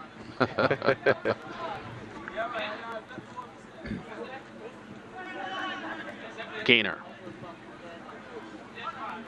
Campbell. Isaacs. Ricketts wants it. Way over on the right and gets it.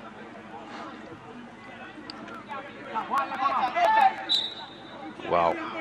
Loss of concentration there for Fletcher and lost the ball.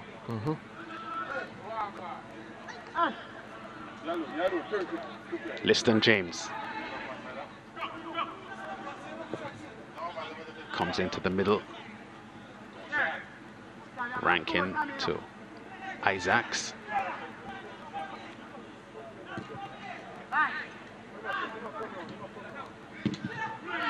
Yeah, Rankin's kick out looked a little bit lazy. Doesn't get a lot of distance on the clearance. Ball still in the Mount Pleasant half. And now Wellington has it. Nelson turns Gaynor. Reed. He loses it. Nelson and Campbell challenging for the ball. The ball squirts free to Garnett. Lawrence. Shavar Campbell. His cross isn't good. Fletcher now has it. Harvey. Bounced off the ball by Reed. Wow. He's a man now. Couldn't do that a couple seasons ago. No, he couldn't. I don't think that's a free kick though, because I think he stepped on the ball and fell under the challenge. The referee kind. So we're in the first phase of extra time here. 1-1 the scoreline between Mount Pleasant and Tivoli. They're battling for the third place in the Jamaica Premier League, powered by Digicel. Campbell. McCullough. Oh, McCullough turns well.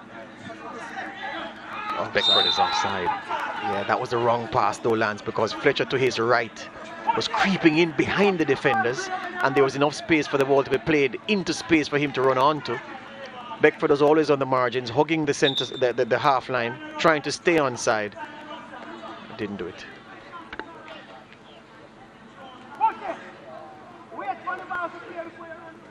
Free kick to Tivoli.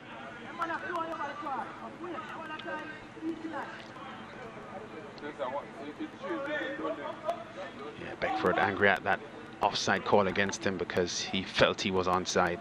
Change being lined up by Mount Pleasant. Looks as if number 4 is going to come out, Alwyn Harvey, in central midfield. And as soon as, yes, Miss Goldson sees it, yes, she's authorized the change. Number 4 is going to come out. Yeah. And number 25, Sherman Goulburn, coming in.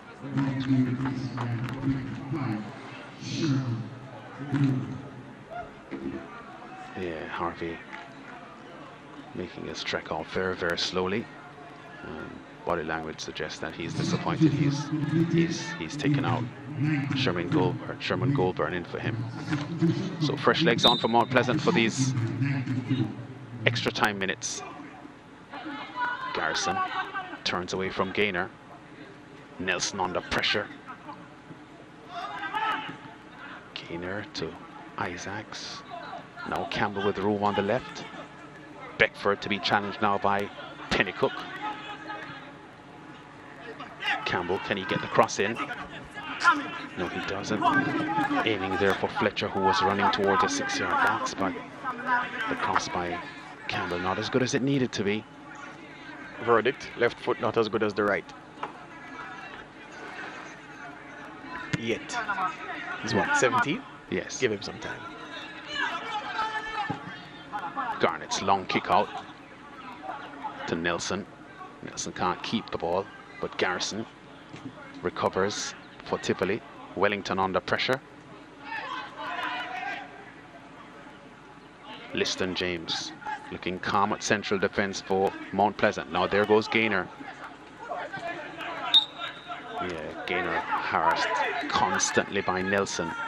Doesn't give him, Nelson, the comfort to play the ball well, and gave up the throw. Garnett. Price. Good pass to Wellington. Now Reed.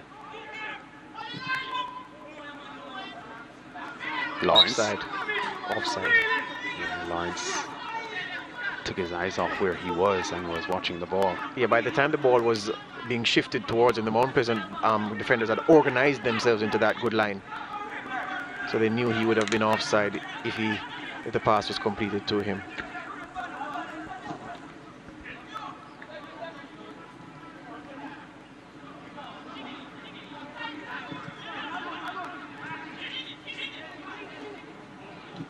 substitute. First touch. Not clinical. Playing forward there for Campbell, but too much weight on the pass. And there's how far Lawrence was offside on that play. You agree with that, no? You could have driven the Sportsbox OB truck through the line between the gap between him and the defenders.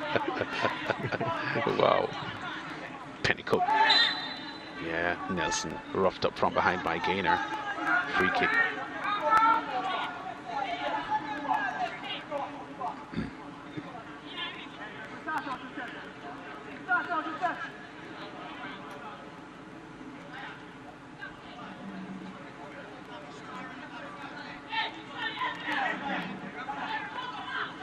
Garnett with a free kick.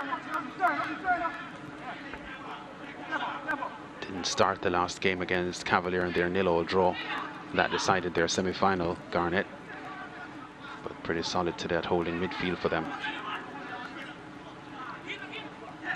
Isaacs gets the speedy Campbell going.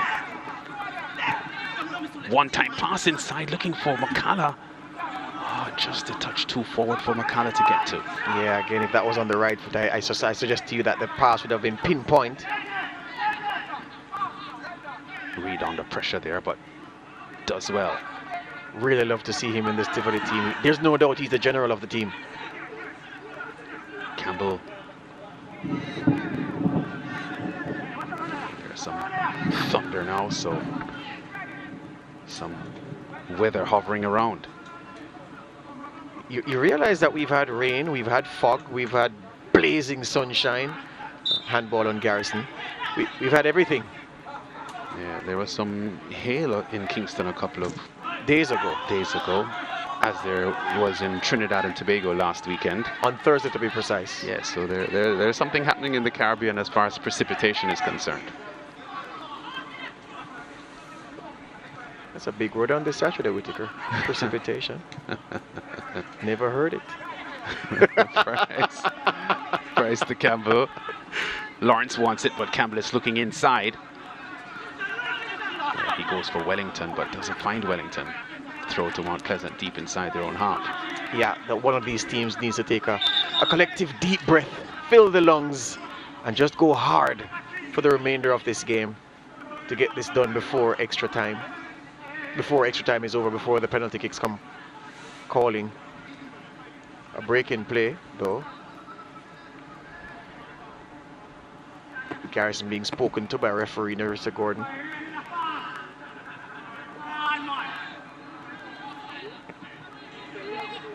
And he's leaving the field. Does it? Looks as if he's leaving the field. Davian Garrison. Not sure what's happening here. I wonder if it's an issue with a cut that he needs to have treated to staunch the bleeding or something.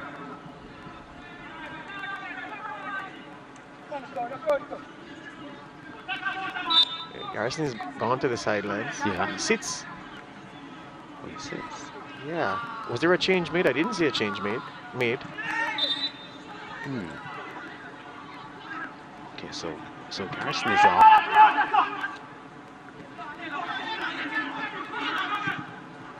Hasn't had a good scoring season this year for Tivoli Gardens. Was their leading scorer last year in the aborted season with 7 goals.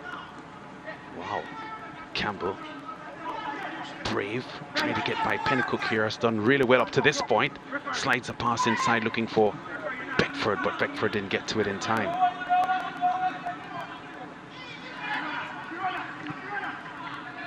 Now Tivoli on the counter-attack with Lawrence. Tivoli down to 10 men, Lance. They're playing without Garrison. There's no substitution. No substitution has been made for him. Yeah, I think he's changing his gear. Yeah, his boots. Yeah. He needs to hurry though, because the team needs him. They're in extra time. Yeah, saying he scored 7 goals last year, George, just as the team's leading scorer in the aborted season. So I'm not cutting you, my friend, but here's this is smart now. Nelson, recognizing that Clark, that we're down to 10 men, he's gone down for treatment to allow Garrison to complete changing his boots and get back onto the pitch. And the Mount Pleasant boys are complaining, but yeah, it's gamesmanship. Teams do it. Yeah, see the Clark from smile. There you go, right. And I thought he should have done this a long time ago, though. and the physio doesn't look too diligent there with what he's doing with the quad. This little man though, George, Devontae Campbell. Yes. You know, small. He's very brave though. He doesn't have any fear for these top defenders. Takes the ball to them, and because of his speed, quite often gets away from them. I tell you what though, yes, you're correct, but Garrison won't actually be coming back. Number 21, Justin Dunn, is getting ready to come in. He's ready. And so Clark can cut the treatment short and get back with the game. And as if on cue, he's back to his feet. Wow, yeah, okay. So he don't have a lot of time remaining. 4 or so minutes left in the first phase of extra time, so Garrison officially off and Justin Dunn on. So I think we could say at this point that Jermaine Teddy Johnson, the 41-year-old veteran, may not see some playing time today. Yeah, moral support from the big man.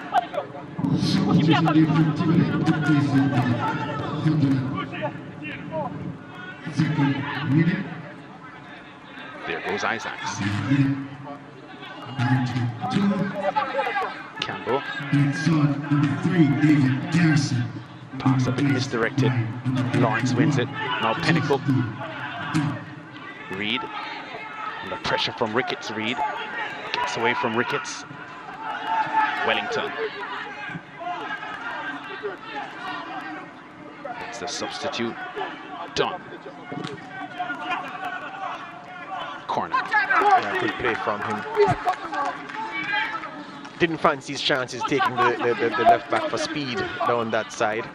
So went for the early cross and won the corner. Another Tivoli man down. Looks like Campbell on the far side. Yeah.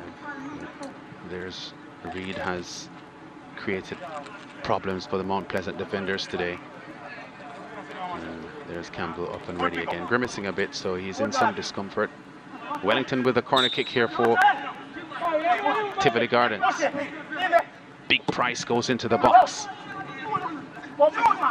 Lawrence with a header, with a drive on goal, and deflected. Was it a corner? Yep, that was a fine strike. Yeah, that was going in. That was going in. That's the control he needed for the first shot he got in regulation time. But Gaynor was there with that strong head of his, and were it not there, I suspect that would have been 2-1 to Tivoli. That was a fine strike. Really fine strike. Got a hold of that one really well. Let's see here now. That was goalwards. Yeah. To Gaynor's credit, he put his head there and deflected it behind. No near post corner attempted by Lawrence.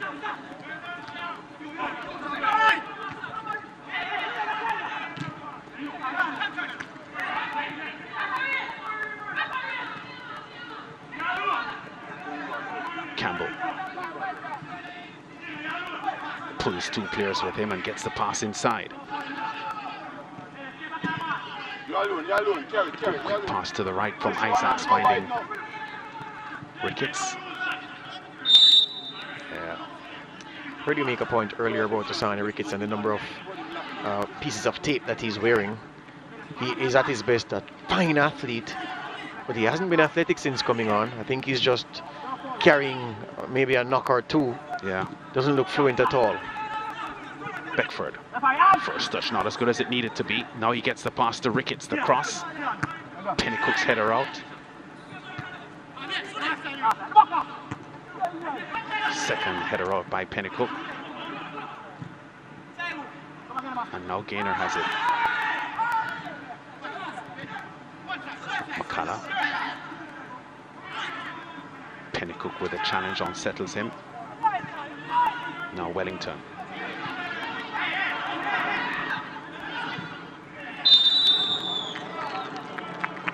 Half time. Yeah, first phase of extra time over. So they'll just spin around, no break, and they will go for the next 15 minutes of extra time. So at the moment, the third place battle here between Tivoli and Mount Pleasant locked at 1-1. There's Nelson who has made an effort. Philip Williams, the Tivoli Gardens coach there. Pretty proud of how his team has gone through the season. He said in the pre-match interview when his assistant coach Dwight Blake, they were mentioning that at the start of the season no one fancied a strong effort from Tivoli this season. I didn't. Yeah, I saw them the first couple of games and I thought they'd come up well short. So it's been a pleasant surprise, a welcome surprise, how strong they have been over the course of the campaign. Yeah, they had won just one of their first 5 matches, and that was up at Arnett Gardens, this Tivoli team, but steadied themselves mid-season and have closed off the season here in a pretty strong way. Yeah, and this is where you credit coaches and you credit coaching, because clearly it's a young bunch. I'm sure even the most ardent Tivoli Gardens fan didn't expect them to get so deep into it, to be contending for a final place, now playing this 3rd place playoff game. So it's credit to Philip Williams and his technical team and everybody associated backroom for whipping these boys into shape to make them contenders over this campaign. Yeah, they racked up the longest unbeaten streak in the season of all teams. 9 games undefeated from the 26th of July to September the 22nd, and they had 6 clean sheets in their 14 matches this season, including the playoffs. Only Cavalier and Veer, also with 6 clean sheets, had as many clean sheets as they had this season. So there are a lot of good things about the Tivoli effort this season. Yeah, there have been a lot of complaints about the turf, and especially on the hot days when the sun is out and the heat that it generates with the players and their boots, and complaints about blisters and a lot of issues there with the surface. I tell you what though, I hear those complaints and they have to be noted. If the players are uncomfortable, then yeah, that's an issue worth talking about. Visually, aesthetically, the football has been better, I can tell you, than in recent times, with the various home fields that some of these teams have, especially Tivoli Gardens, where you have a field there at the Edward Siaga complex which is 79% weed, maybe 5% dirt, and the rest of it grass. So yeah, the players, I feel for them, but you know, places like these and drought and climate change and the conditions brought on by the heat, surfaces like these are probably going to be the new norm for Jamaican football.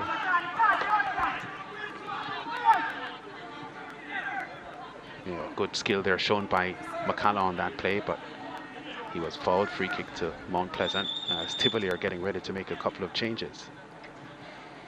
Yeah, so number 20 goes.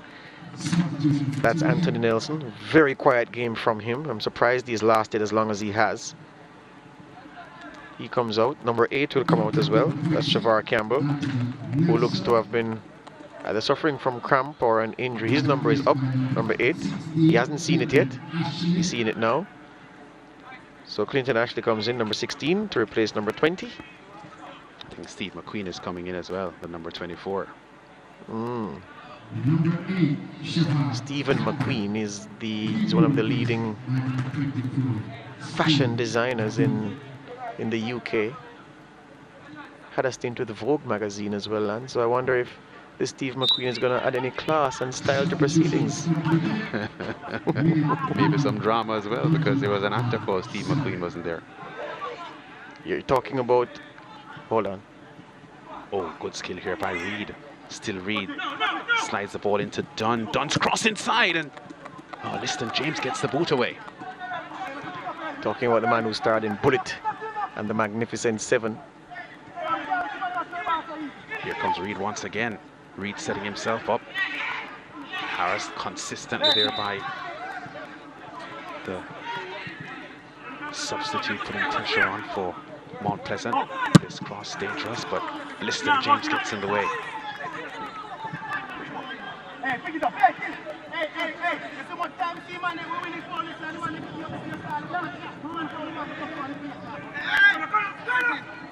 Throw to Tivoli.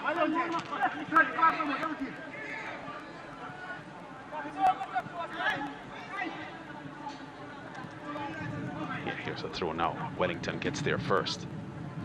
Trying to wrestle his way between two Mount Pleasant men, including Goulburn, the substitute. There he is. Doesn't get through Goulburn. He's on a corner though. All right, let's see how many men Tivoli commit forward for this corner. We have 1, 2, 3, 4 in the box already. Lawrence is on the fringe. Price will take his place inside the box as well. So you may have 6 orange shirts for Radico Wellington to aim for. Can he pick one? No, he doesn't. Poor. Beckford gets a strong right boot to that one. It goes several buildings away.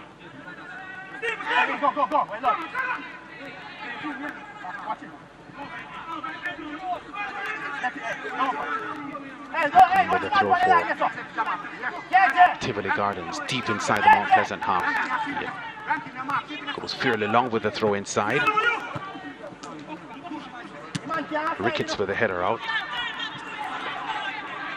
Pennycook all alone in his half with the ball for Tivoli. James with the clearance out. Garnett, Lawrence. Reed now has it. Wellington. Price wants the ball over on the far post. Look where the captain has gone. Yeah, Reed loses it. Garnett, Lawrence. He's looking for his captain there. He's really searching for a winning goal, Barrington Price. Now he commits a foul against Isaacs, and free kick won by Mount Pleasant. Yeah, stayed forward after the corner. So you had Kamar Flemings filling him for him at centre half alongside Pennycook. Didn't get much change out of the Mount Pleasant defence that time though, Barrington Price.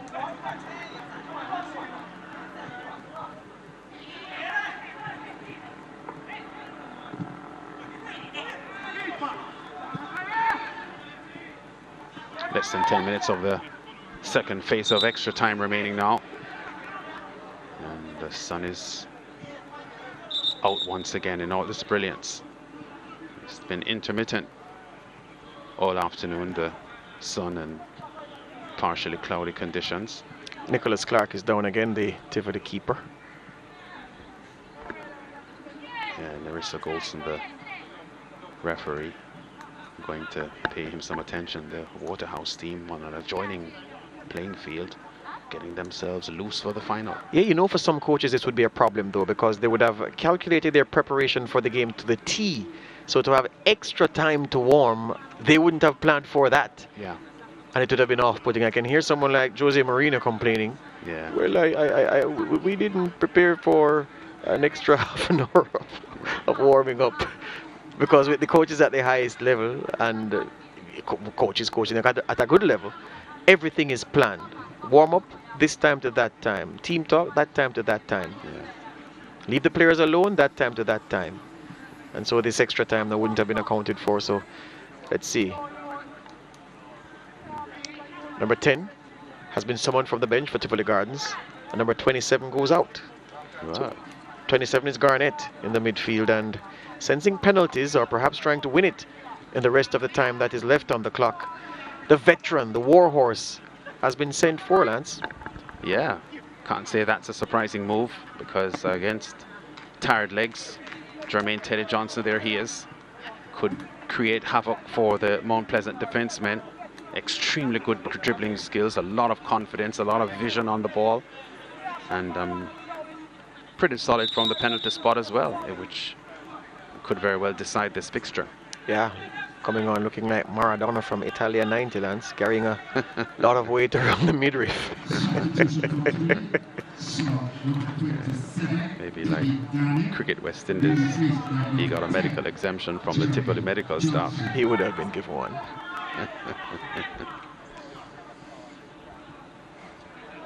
Drop ball. Paul with it for Mount Pleasant. And here's a restart of the game now. So we have less than 8 minutes of extra time remaining here, and no decision yet because it's 1-1. Fletcher's good quick cross inside, but Price gets in the way, gives up a corner. But he certainly prevents the ball from coming into one of the danger men for Mount Pleasant. Yeah, McCallum, Beckford in the middle waiting. McCullough playing in about his 4th different position over the course of the game. Has been playing centre forward for a good stretch now. Play that left back. Midfield. Attacking midfield. Centre forward now. The corner by Fletcher appears to bend behind the goal before coming back, so it's a goal kick to Tivoli Gardens. Yeah, you can excuse those things. Players fatigued. And I'm sure playing 120 minutes on this surface lands would be more enervating than playing 120 minutes on a normal playing surface. Yeah. I wonder about the discomfort and the heat coming off the playing surface, though, George. If a change in playing boots can help to alleviate some of the discomfort, because there are different kinds of boots, and they're, boots that will hold heat more than other boots. So I'm just wondering if an investment shouldn't be made in a kind of footwear that would make things a little bit more comfortable on this playing surface. That's a point. That's a good point. Or if you can't afford it, you bring 2 extra igloos with water, iced water, to ice the boots at intervals. Yeah, I think they already have that. We've seen that several times, so that is part of the corrective measure they have. But the thing is, it's not. Well, we'll talk about that. Tivoli on the advance. Reed wants the ball, but Ashley holding on to it for a long time. Lawrence's cross looks threatening. No, it isn't. It's behind the goal. Yeah, Johnson giving him the disgust look, because Johnson was at the top of the 18. The defense had run away from him. He had checked his run, wanted it pulled back there. But to be fair to Lawrence, Johnson's pass sent him wider than he wanted to have gone. And that presented difficulty in swinging the cross back into a desired area. And Teddy Johnson there completing his stretching exercises that he's on. I don't think he had a long enough warming up period before he came on. Yeah, the warm up was leisurely. Yeah. At least he's younger than Chris Gale is.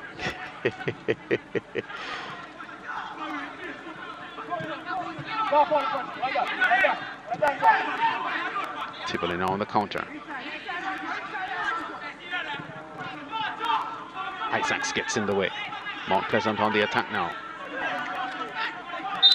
Beckford is knocked over by Price. Holding his face. Yeah. And she's gone to consult with her assistant on this near side, Narissa Gordon. Maybe Barrington Price did something naughty. The Tivoli boys are telling Beckford to stop the acting and come and play some ball. But we'll see on the replay what happened.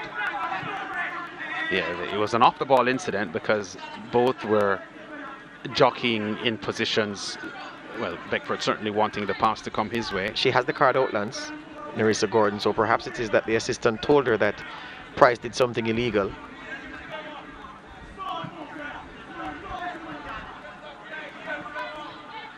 Yeah, she's telling Ashley that she's in charge. Sure. Yeah, Captain Price is being written up. Yeah, there it is, the yellow card for Barrington Price. And you know why he's lucky? Recall that incident with him and Asani Ricketts. Yeah. With that slide tackle. We're seeing what happened. Yeah, that's a yellow card for sure. He raised the elbow. Yeah, knocked Beckford in the side of the head. Pretty powerfully, I thought. Yep. Yeah, he can't escape that yellow card. Cannot.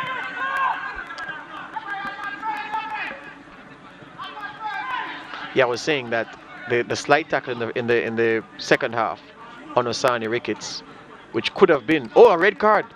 I think he talked himself into a red card, Lance. He was given the yellow card first, and he kept yapping, and Narissa Gordon has sent him off. Wow. Yeah, so Price exits on a red card, so the captain of Tivoli Gardens now out of the game. No. I'd like to see if she did give him a yellow card first. I'm wondering if he got a second equal red, or she just got fed up and gave him a straight red card after having given him the yellow before. Yeah, our producer is saying it was a straight red after the yellow. So yes, he did talk himself into that red card. Yeah. Tivoli in some problems. But you know, even the raised elbow into the head of Beckford, which sent him down. He's still down now. It by itself could have been a red card candidate. By itself, it should have been. I was hoping to see something else, but yeah, it's violent conduct. Yeah. Players have been sent off for stamping at players who've dodged their lunge, but because your studs were showing and it was high, it's a red card. So imagine if someone gives you a man of Price's size, gives you an elbow directly to the side of your face. Poor Beckford down for the count.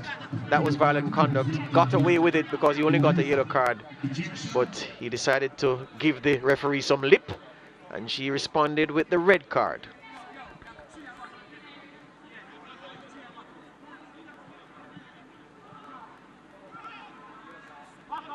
Oh. So we're being told by our producer now that the Ricketts incident, both of them may have been booked, or he would have gotten a yellow card for that incident. So it was a second yellow. So second yellow equals red. Equals red. All right. So we've straightened it out. Yeah. But I don't think Price can complain though, George. But the point you're making though, that an elbow of that kind by itself is a straight red card, I would agree with that. Yeah. So I don't think he has anything to complain about the way things have turned out. So Tivoli down to 10 men. The good thing for them is that there are only a couple of minutes remaining here because we're pretty much on to full time now with extra time. But time is going to be added on, maybe 4 or 5 minutes, I'm not sure. Beckford still down on the sidelines.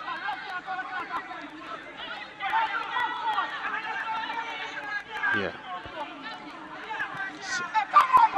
So I think the Tivoli players are arguing with the assistant referee.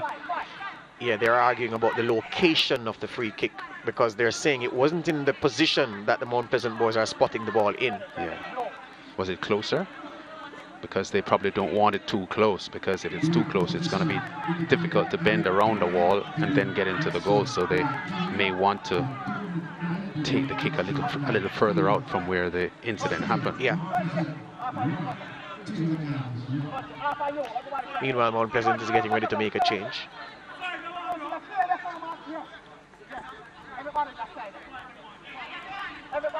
Number 27, Devontae Hodges, second generation Hodges to play in this Jamaican top flight. He's going to come in for number 10. So Kamar Beckford's day is done. He's been injured, laid low by that elbow from Barrington Price. Price is out of the game, Beckford is out of the game, and Devontae Hodges is in. The son of Devon Hodges, who played for Mount Pleasant and many other teams in the Premier League. Made his name at Rivoli, the St. Catherine-based team that was in the Premier League many years ago. Yeah. This Hodge is only 16 years old. Here's Isaacs with a strike. What a strike! And what a save as well from Clark. Play still alive though.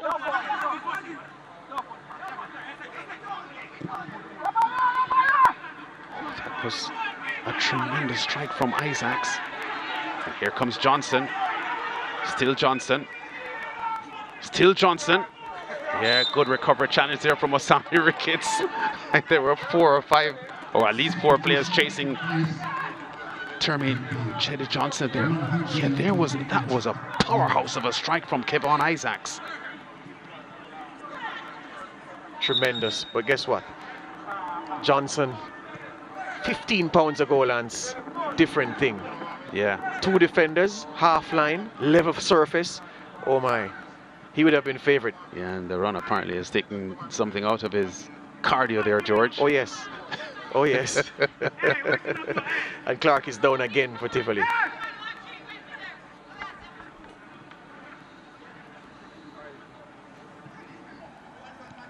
So not much time left here now because Tivoli down to 10 men. Their captain Barrington Price sent off on a second bookable offence.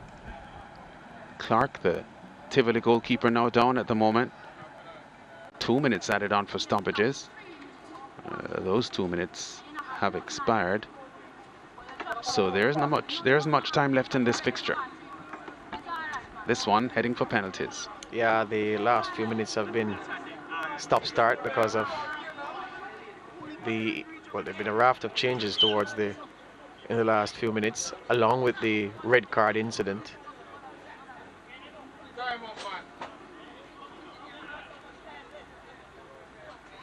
Fletcher asking the assistant referee on this near side how much time is left, the Mount Pleasant attacker. Yeah, I think his opportunity for adding to his 6 goals on the season would have now disappeared, because the final whistle will go anytime now. Yeah, there it is. So we're going straight to penalties. 1-1 the scoreline at end of normal time. 15 minutes each with extra time added, and still 1-1 the scoreline. So this third place playoff between former champions Tivoli Gardens and Mount Pleasant out of St. Anne. Full time and extra time, 1-1 the final score. Penalties coming up, and they will now kick penalties to decide who gets third in the Jamaica Premier League, powered by Digicel. The all-new Jamaica Premier League, a shortened season, a different format, only 1 round of regular season play, and straight into the playoffs. The semi-finals last week, and now the final day of competition. This third place playoff between Mount Pleasant and Tivoli Gardens, and coming up Cavalier and Waterhouse in the championship decider. Waterhouse looking for their first Premier League title since 2006, and Cavalier looking for their first since 1981. Big question for you, Coach Whitaker. You're the Mount Pleasant gaffer. Do you ask Devontae Campbell to take a penalty? Yes, for sure. Yeah, he would definitely kick one for me. And of course, if you're Philip Williams with Tivoli, Jermaine Johnson has to get one. Yeah, Jermaine Johnson will kick. There's no question about that. Well, looks like Jordan Fletcher is going to open the proceedings for us. The Mount Pleasant attacker, the ex-Cornell College schoolboy. Yeah. He's the first man going up. Yes. Yeah, that's a third place playoff here. The prize for a third place finish not the same as a championship decider or a cup final, so I'm not sure if the level of nerves and uncertainty and confidence levels would be that troubled by this moment. I tell you what, though, this may be the most comfortable penalty situation for any of these players, because there are no spectators. Yeah. For or against. So Fletcher kicks Mount Pleasant's first penalty. Still in the hunt for the Golden Boot Award with his 6 goals. That has ended now. His campaign. Firm. Left-footed strike into the far corner. Clark can't get close to it. Yeah. Guessed right, but there was too much power. Rising effort as well. And the goalkeeper dives. Once he dives, he's only going down. And Fletcher's shot was going up as it traveled. So yeah, he can smile. He can laugh. He got the job done. Yeah, fine effort by Clark. He went there, but beaten for pace. So Fletcher on target. And Jermaine Teddy Johnson, a 41-year-old who played over 230 matches for Sheffield Wednesday in England. Back to domestic football in recent years. And at 41 years old, is preparing to kick Tivoli's first in this penalty shootout. Should be meat and drink for him, a player of his vast experience and ability. Paul, a solid goalkeeper, matches up against the veteran.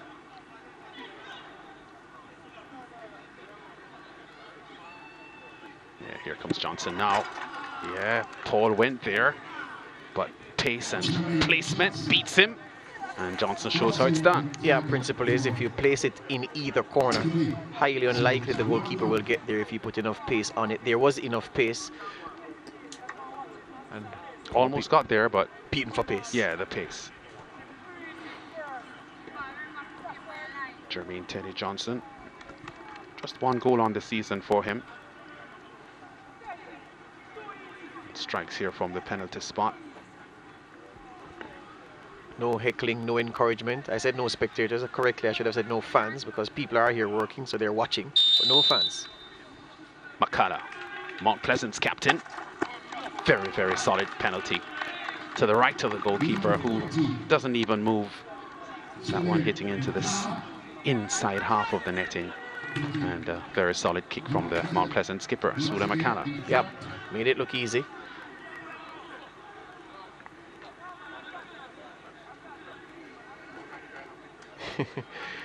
the penalty situation for these players in this kind of atmosphere where there are no fans, almost like when the NBA was playing without spectators, without fans, and you were shooting free throws. Nobody behind heckling you.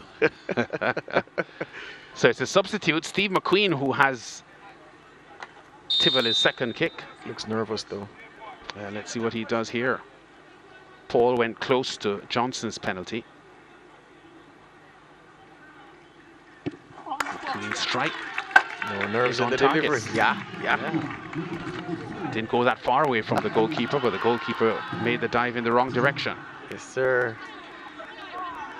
Yeah, McQueen thanks his lucky stars. Here's a kick again. I think it was his maker, but I'll take that. Yeah. The kick hit pretty close to the goalkeeper, but he dived to his right. Not too long ago, Isaacs crashed a powerful shot on goal. That was brilliantly saved by Clark. And he has an effort now from closer range from the penalty spot. Let's see what he does here. Kevon Isaacs.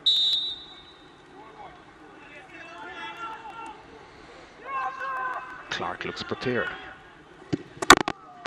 Wow, again not very far from the goalkeeper, but Clark moves in the wrong direction. May have been down the middle again. Yeah.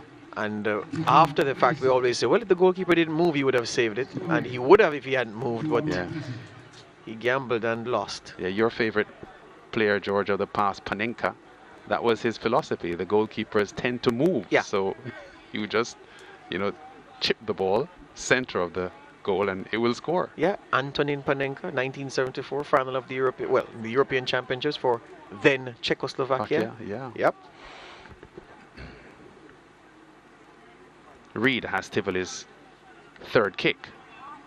So all kicks have been on target so far. Fletcher, McCullough, and Isaacs for Mount Pleasant. Johnson, McQueen so far for Tivoli. And Reed with kick number 3. Yeah, and he scores. It took an awful long time to use a lot of psychology on the goalkeeper there. Just kept him waiting. And that was an unstoppable strike from Reed. Yeah, there was a time when Paul Pogba had this approach to taking penalties for Manchester United. He only stopped after one of them was saved. Yeah, so 100%. All green dots so far from the penalties. And here's the 17-year-old Devontae Campbell with Mount Pleasant's 4th strike. Can the goalkeeper be a hero, is what the Tivoli fans will be saying. The Mount Pleasant fans will be saying, go on, youngster, show your quality. Here's Campbell's strike. Oh, onto the crossbar and out. So the first miss of the penalty shootout. Devontae Campbell powerfully onto the crossbar. And now he'll have to hope that some Tivoli player misses as well. Yeah, 2 of the Mount Pleasant boys run to help him to get back to the huddle. They recognize that, well, there's no doubt he's crestfallen, and Fletcher and Ricketts go to console him. Opened his body. Yeah. Inside of the foot. Too much height. Rodico Wellington came on as a substitute in this match. Hasn't had an imposing game, Wellington. Let's see if he can keep Tivoli in the advantage now. Yes, he does. Not a lot of power, just rolling it to the right of the goalkeeper. And Paul went there, but didn't get there. Yeah, disappointed with himself. The goalkeeper felt he should have gotten there, but outfoxed by Wellington. The placement again was the key. And we're seeing the best angle here. And into the corner. Yeah. Rankin has Mount Pleasant's 5th and final kick. So if he misses here, Tivoli are champion or 3rd place winners. Champions of the 3rd place playoff. Yes.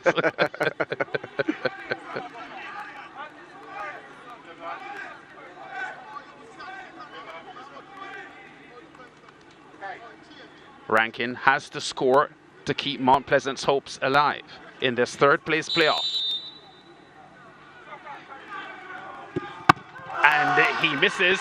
Well saved by Nicholas Clark. And Tivoli win the penalty shootout and capture third place in the Jamaica Premier League. Yeah, he guessed right. And the penalty from Rankin, not a very good one. 4-3, the penalty shootout victory here for Tivoli Gardens over Mount Pleasant. Didn't like his body language, but guess what? He was tired after a lot of work over the course of 120 minutes. Can't be too critical. Tivoli justifiably getting third. Yeah, so Alex Marshall's goal in 2019 denied Mount Pleasant the third place in that third place playoff when they faced Cavalier. They have to settle for fourth again, this Mount Pleasant team, as they lose a penalty shootout to Tivoli Gardens with Wellington, Reed, McQueen, and Teddy Johnson on target for Tivoli Gardens. And that's how the third place playoff ends. Tivoli Gardens 4-3 over Mount Pleasant on penalties. It's Tivoli third and Mount Pleasant in fourth spot in the Jamaica Premier League. Powered by Digicel. And Mount Pleasant kicked off at midday local time. And Tivoli Gardens with Reed making his intentions clear from early, driving one at goal there. And Paul with a diving save to his right. Had to go full length to his right to stop that. That was a fine effort by Trayvon Reed. Then this chance which fell to Morgan. Garrison's cross was inch perfect. Morgan needed to beat Paul to his right, but stay inside the right hand post, and he couldn't do it. Yeah. Here comes the effort way over the top. Beckford, delightful pass forward here, and Fletcher just seems to be caught in two minds as to what to do in the end. His effort pretty poor by his standards. And then the short corner routine would result in the goal. Beckford into the box, Rankin heads it back. The clearance by Morgan, but it falls to Campbell. No pressure, invited to strike, and strike he did. Bend at the end, and it ends up in the back of the net. Yeah, second goal of the season for young Devontae Campbell from the Mount Pleasant Academy. And Clark beaten by the swerve and the power of the shot. As the ball nestled into the back of the net for the 17-year-old. Yeah, fine strike that was. Let's see it again. Yeah. Clark would be embarrassed by that, but it wasn't an easy strike. And then another effort. Tajay Anderson invited to shoot, no pressure, and his left-footed shot whistles by the left-hand post. And then another chance. Campbell trying to make the assist, but the clip towards the top left-hand corner are too wide. And then this effort, Clark's long goal kick. Look at Rankin being wrong-footed, slips, lets through Trayvon Reed, who has the simple task of tapping beyond the shoving ball into the empty net. This is Route 1 stuff. One bounce beating two centre halves, and the striker having perhaps the easiest goal he'll score at this level. Trayvon Reed made that look easy because it was. Yeah, and the assist coming from the goalkeeper Nicholas Clark with his very piercing long kick out.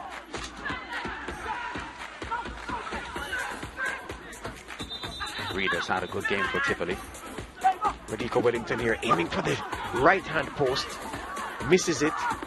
He had a couple of good opportunities, Wellington, coming off the bench in the 42nd minute. And then this effort, Campbell's cross blocked by Pinnacle, cleaned up. Harvey's free kick balloons, well, deflects off one of the defenders, and Campbell finds himself trapped beneath the ball, so really couldn't steer the shot goalwards.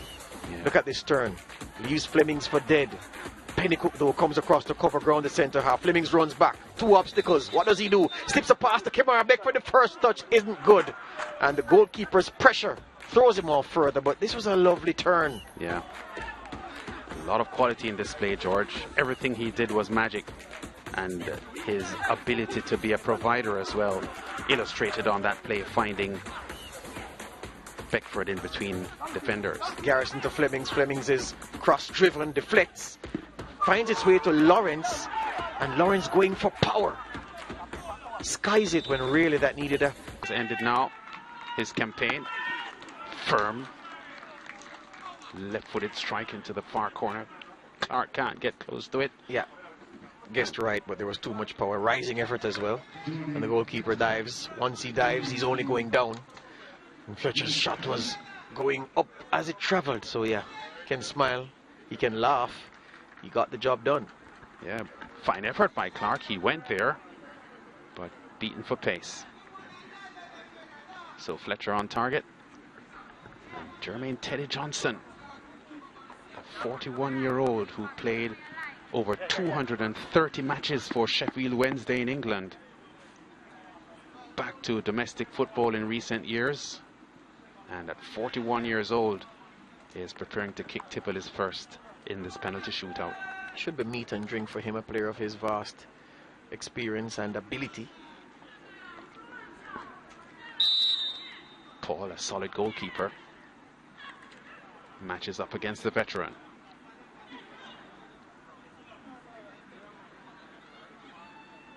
Yeah, here comes Johnson now. Yeah, Paul went there, but pace and placement beats him, and Johnson shows how it's done. Yeah, principle is if you place it in either corner, highly unlikely the goalkeeper will get there if you put enough pace on it. There was enough pace. And almost got there, but beaten for pace. Yeah, the pace. Jermaine Teddy Johnson, just one goal on the season for him. Strikes here from the penalty spot. No heckling, no encouragement. I said no spectators. Correctly, I should have said no fans, because people are here working, so they're watching, but no fans. Makala, Mount Pleasant's captain. Very, very solid penalty to the right of the goalkeeper, who doesn't even move. That one hitting into this inside half of the netting. And a very solid kick from the Mount Pleasant skipper, Sula Makala. Yep, made it look easy.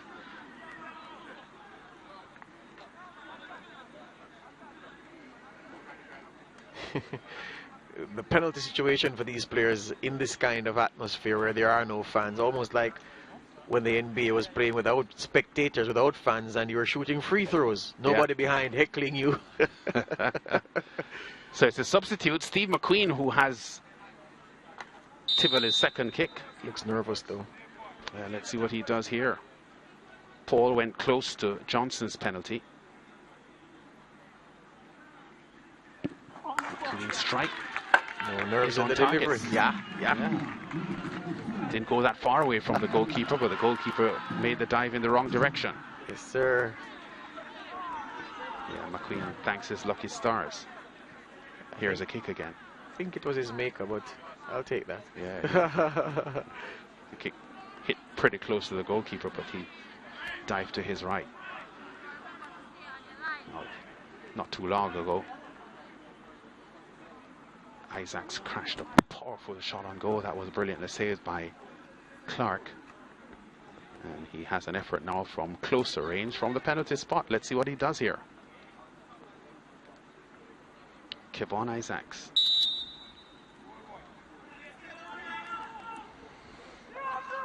Clark looks prepared. Wow, again not very far from the goalkeeper, but Clark moves in the wrong direction. May have been down the middle again. Yeah.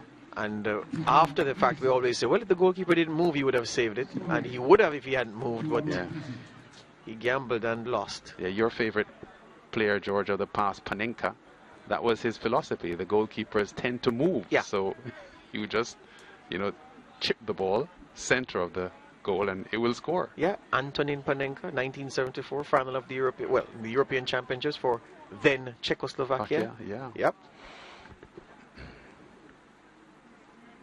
Reed has Tivoli's third kick. So all kicks have been on target so far. Fletcher, McCullough and Isaacs for Mount Pleasant. Johnson, McQueen so far for Tivoli. And Reed with kick number 3. Yeah, and he scores. It took an awful long time to use a lot of psychology on the goalkeeper there. Just kept him waiting. And that was an unstoppable strike from Reed. Yeah, there was a time when Paul Pogba had this approach to taking penalties for Manchester United. He only stopped after one of them was saved. Yeah, so 100%. All green dots so far from the penalties, and here's the 17-year-old Devontae Campbell with Mount Pleasant's 4th strike. Can the goalkeeper be a hero, is what the Tivoli fans will be saying. The Mount Pleasant fans will be saying, go on, youngster, show your quality. Here's Campbell's strike. Oh, onto the crossbar and out. So the first miss of the penalty shootout. Devontae Campbell powerfully onto the crossbar, and now he'll have to hope that some Tivoli player misses as well. Yeah, 2 of the Mount Pleasant boys run to help him to get back to the huddle. They recognize that, well, there's no doubt he's crestfallen, and Fletcher and Ricketts go to console him. Opened his body. Yeah. Inside of the foot. Too much height. Rodico Wellington came on as a substitute in this match. Hasn't had an imposing game, Wellington. Let's see if he can keep Tivoli in the advantage now. Yes, he does. Not a lot of power, just rolling it to the right of the goalkeeper, and Paul went there but didn't get there. Yeah, disappointed with himself. The goalkeeper felt he should have gotten there, but outfoxed by Wellington. The placement again was the key. And we're seeing the best angle here. And into the corner. Yeah. Rankin has Mount Pleasant's 5th and final kick. So if he misses here, Tivoli are champion or 3rd place winners. Champions of the 3rd place playoff. Yes.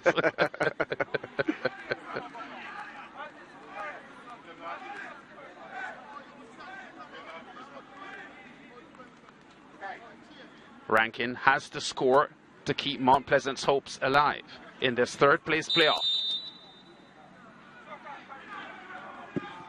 And he misses.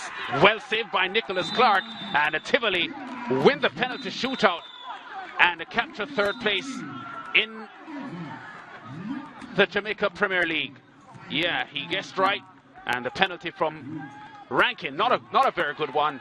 4-3, the penalty shootout victory here for Tivoli Gardens over Mount Pleasant. Didn't like his body language, but guess what? He was tired after a lot of work over the course of 120 minutes. Can't be too critical. Tivoli justifiably getting 3rd. Yeah, so Alex Marshall's goal in 2019 denied Mount Pleasant the 3rd place in that 3rd place playoff when they faced Cavalier. They have to settle for 4th again, this Mount Pleasant team, as they lose a penalty shootout to Tivoli Gardens with Wellington, Reed, McQueen, and Teddy Johnson on target for Tivoli Gardens. And that's how the 3rd place playoff ends. Tivoli Gardens 4-3 over Mount Pleasant on penalties. It's Tivoli 3rd and Mount Pleasant in 4th spot in the Jamaica Premier League. Powered by Digicel. The final coming up in minutes between Cavalier and Waterhouse, with Donald Oliver and Dwight Jeremiah coming up.